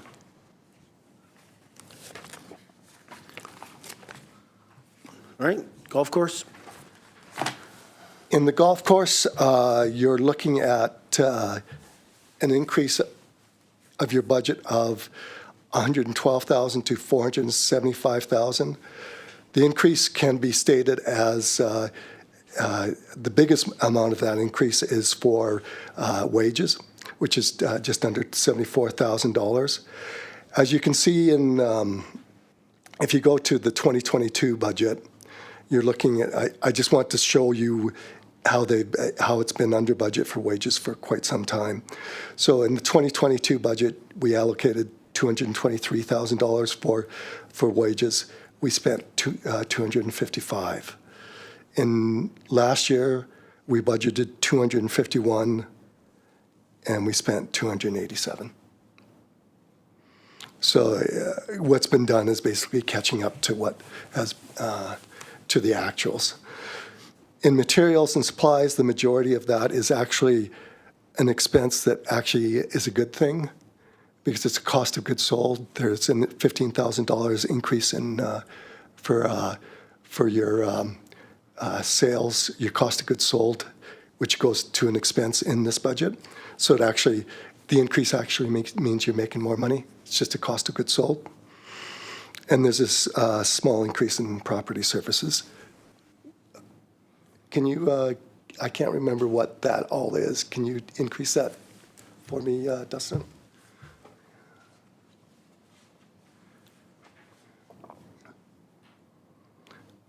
Mike, if you can't see that screen, there's a screen right behind you too.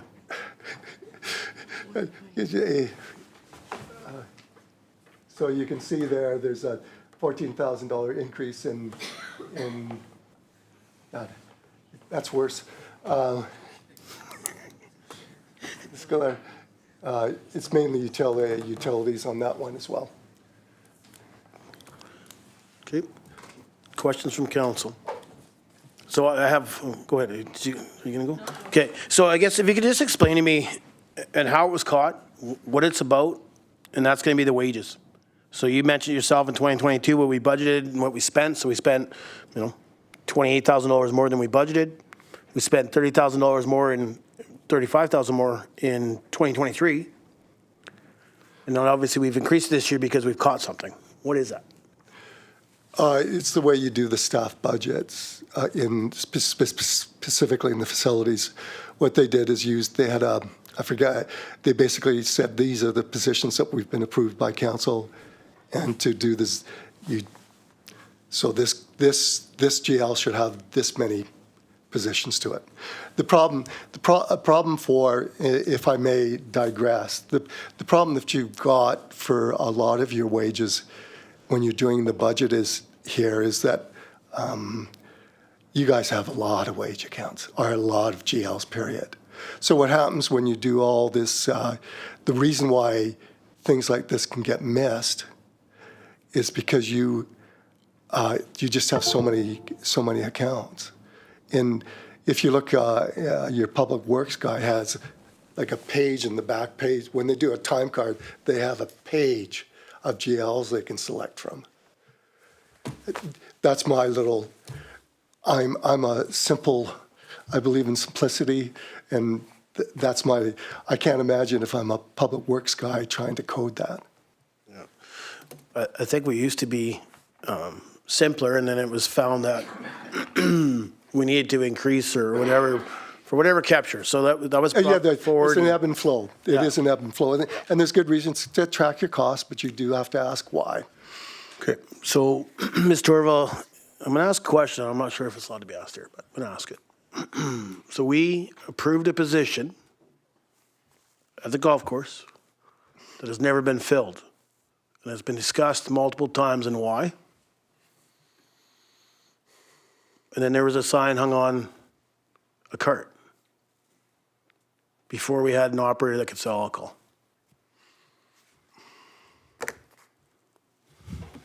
Am I allowed to ask that question? I'm not sure if you know where I'm going. I just don't want to start saying positions because I think we've stayed out of that. But, I know previously it was approved, a position down there.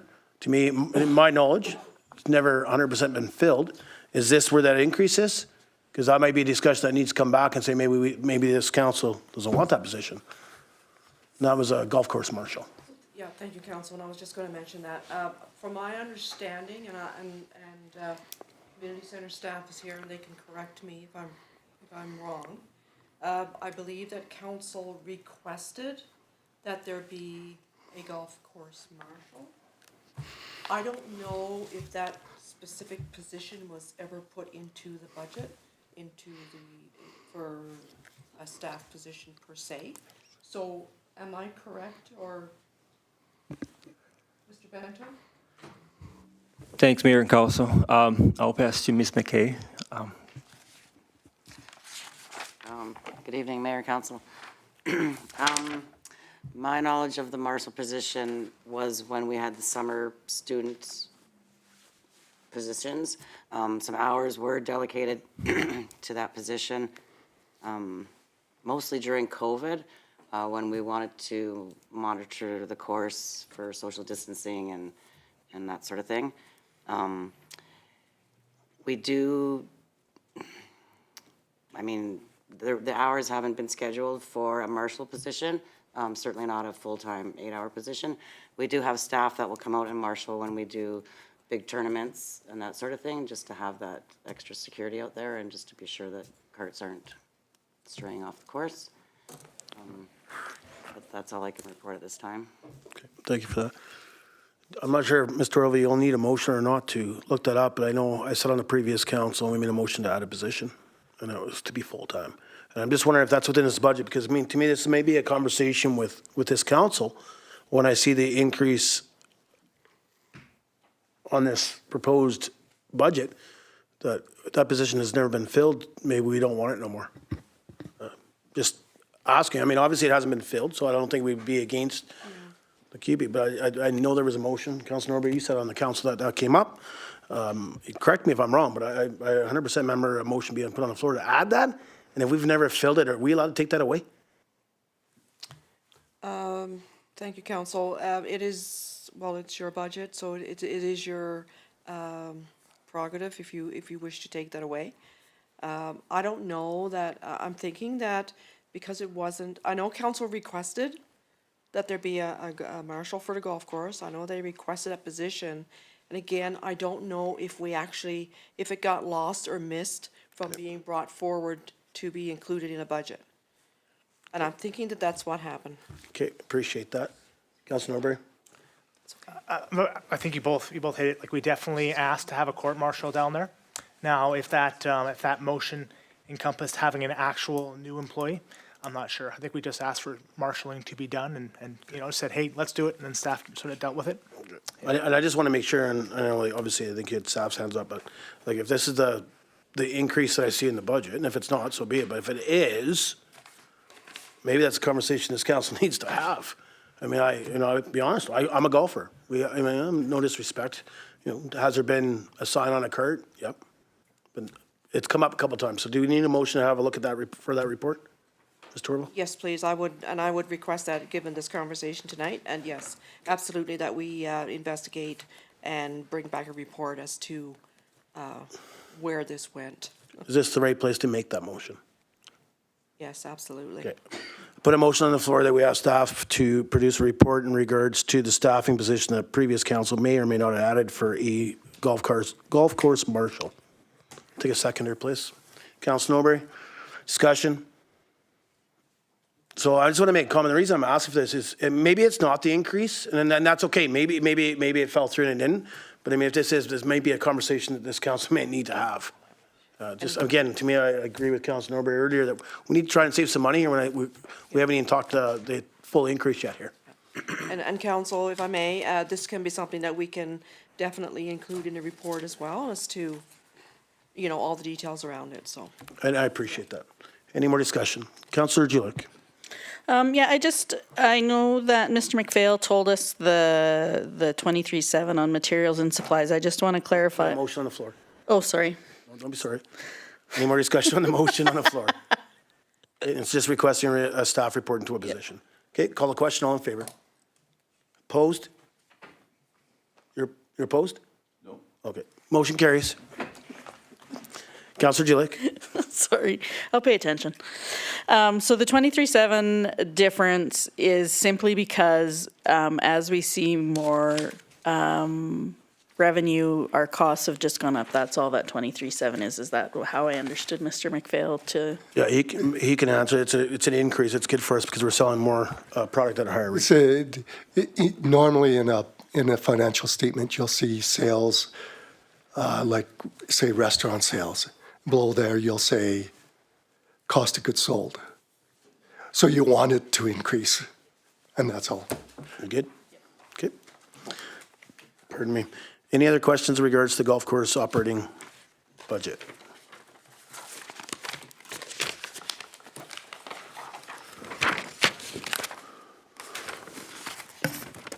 Okay, I think we're going to move on. Protective services. Okay. This one has an increase of just under $3,500, or just over $3,400. And you've got a budget of $1,178,000. You're looking at actually a decrease in salaries and wages because that position has been moved over to general government, so that's why that decrease is.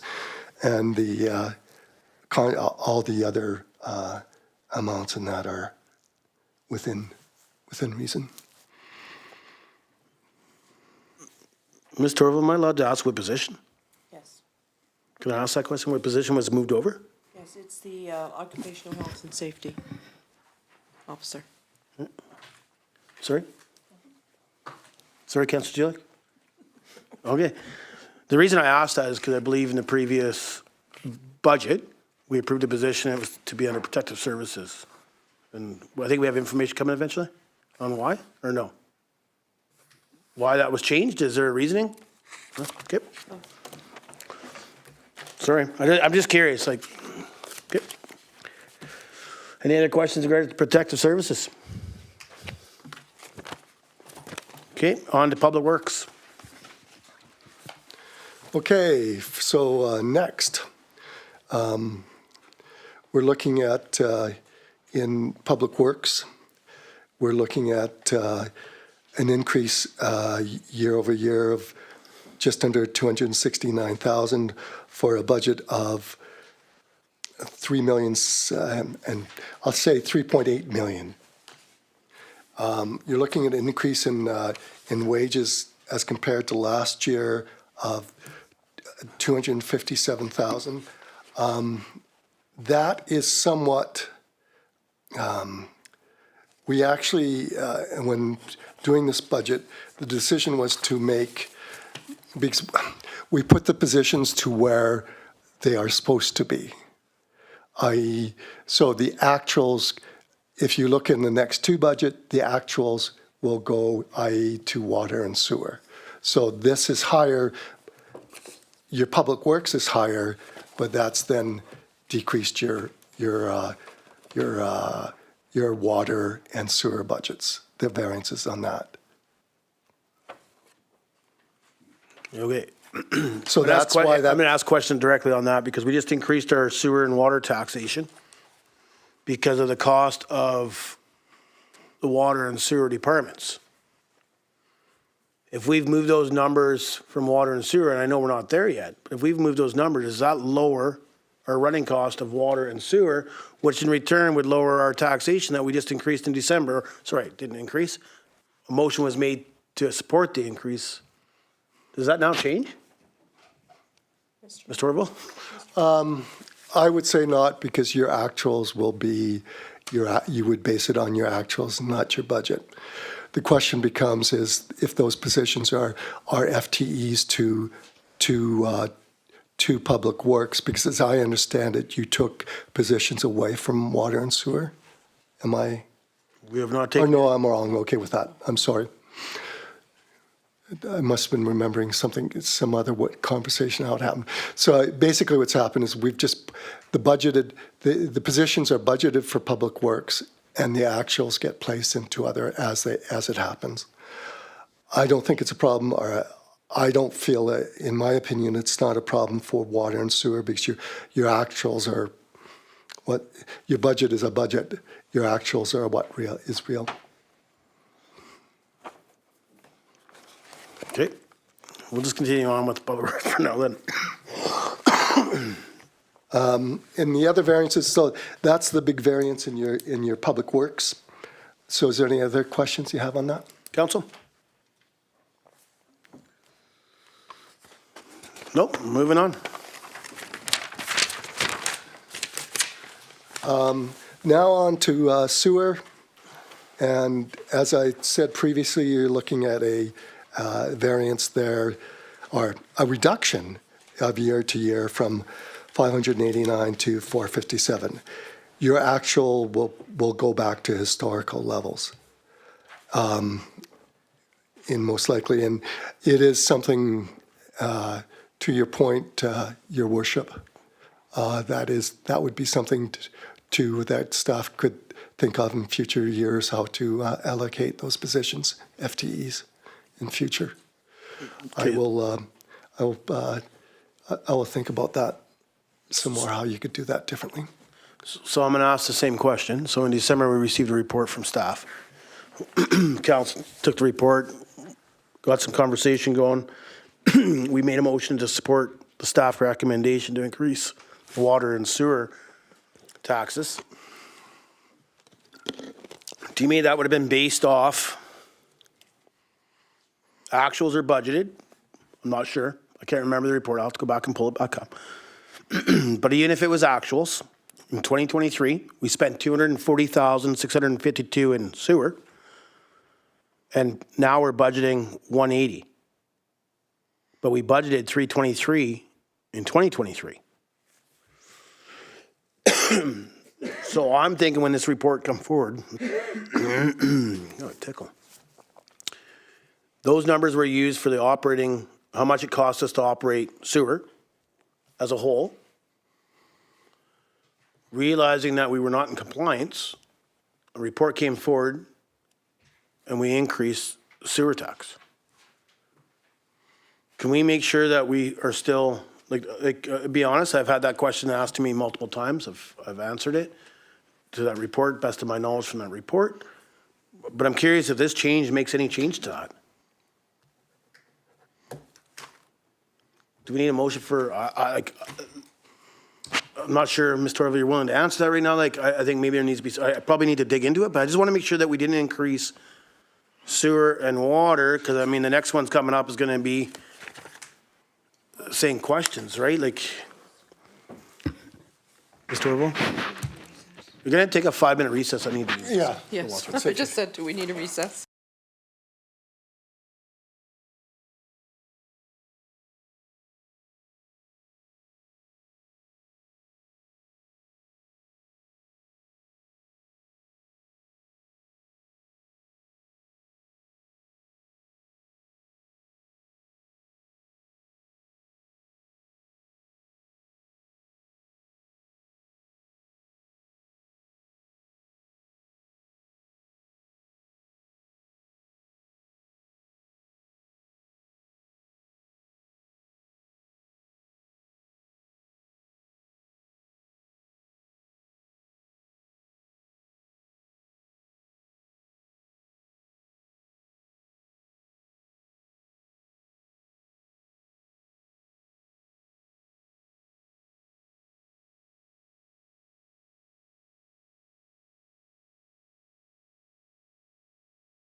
Order. Sorry for having to take a quick break there. So just in regards to discussion, Ms. Torval, do we need a motion for some in-look, or that'll just come forward from staff? I'll have a look and just make sure. Yes, that will come forward from staff. There are some things we cannot discuss because Okay. some things were discussed in camera. Okay, thank you. Right on. Okay, is there any more questions regards to sewer? Okay, moving on to solid waste, that'll be the sheet for the updated version that we received today.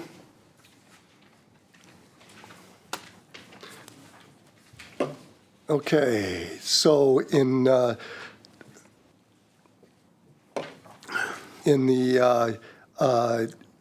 are we doing solid waste now? Yeah, the okay, updated so- one. So, sorry.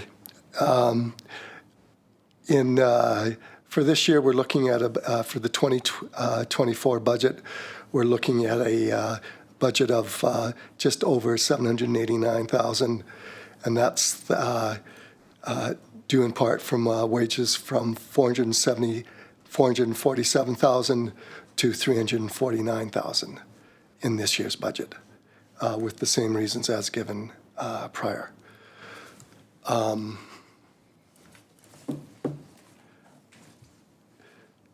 The other, there is an increase of $39,000 in contracted property services. That's for utilities and so on. So that's the decrease that accounts for the difference in there. So we giveth in a 98 within the wages and then take it back with contracted property services. So it leads to a decrease in this year's budget of 58,000 when compared to 2023. And I look forward to your questions. Right on, first question. All right, I'll ask it. So actual last year was 379,547, and we're budgeting 349,060. Reasoning? The closed meeting, and those are will be the actuals for this is the budgeted position for this year. I'm going to put a motion on the floor that we're going to closed. Can I get a seconder? Councillor Hoffman, discussion. Call the question, all in favor? Opposed? Councillor Julik, opposed? Motion carries. 5-minute recess.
So just before, so my understanding that the conversation we had in closed can be in open. Okay, so I'm going to re-ask the question because I went to closed and no disrespect to staff. There was just something mentioned. I thought maybe I missed a meeting or something. So the question was, and I'd prefer to do it in open because it is open information, that in 2023, actual spent in solid waste was $379,547 for wages and benefits. In 2024, we're budgeting $349,60, and my concern was that we were light. We can just get a reasoning on why the difference, please. Okay, just a minute. Ms. Torval. Yes, thank you, Mayor. I'll ask Chief Curry to that explanation. Sorry, I get nervous. I get. Ms. Torval, Mayor and Council, so a little frazzled with trying to organize about 4 different things, so apologies. So the difference in solid waste for that year is going to be a result of a few different allocations of wages into other budgets, primarily from the solid waste budget to the public works budget. This is going to be indicative of one employee's position, or one position down at the transfer station, a unionized position that was reallocated through an accounting process into public works. And as a result, they moved into a different role within Public Works, and it was never backfilled. So the services haven't changed at the transfer station, and this is just bringing us into current service level that is provided.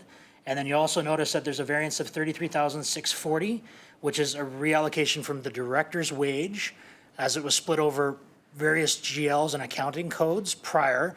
It's now contained solely within the Public Works budget. Is that clear? It is. Thank you very much to staff for getting that answer again. Appreciate being able to be, same question was asked and closed, same response. It's definitely want to be transparent, and when we go to close that quick, it's want residents to realize if they're watching that was the reasoning. It was something mentioned, and we just wanted to make sure we weren't going down the wrong path when it came to employee or labor relations. So thank you to staff for the answer. Makes sense. I thought we were short. That was what my question was about. I thought we were short in the budget for 2024, and so I appreciate it. Thank you. Any other questions?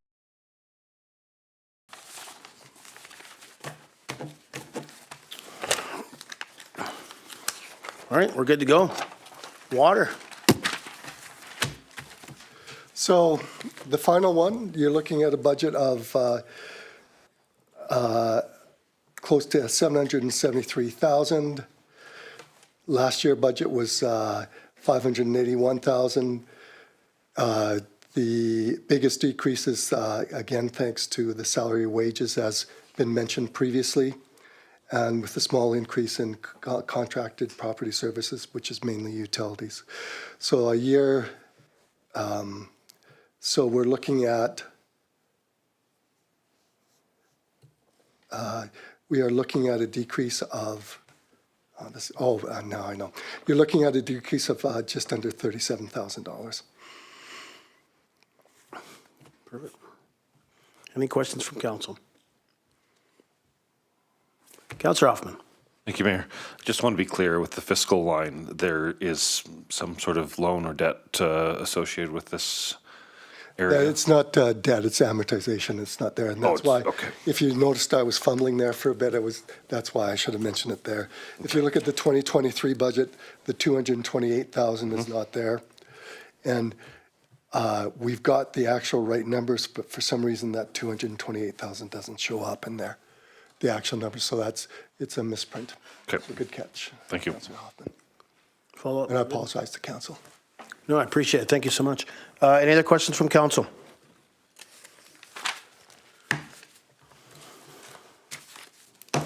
Okay.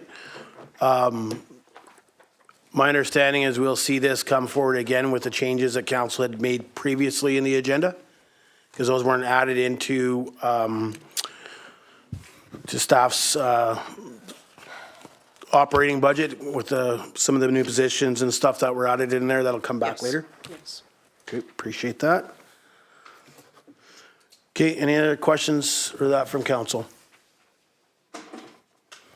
Okay, question and answer period. Ms. Torval, anything on email?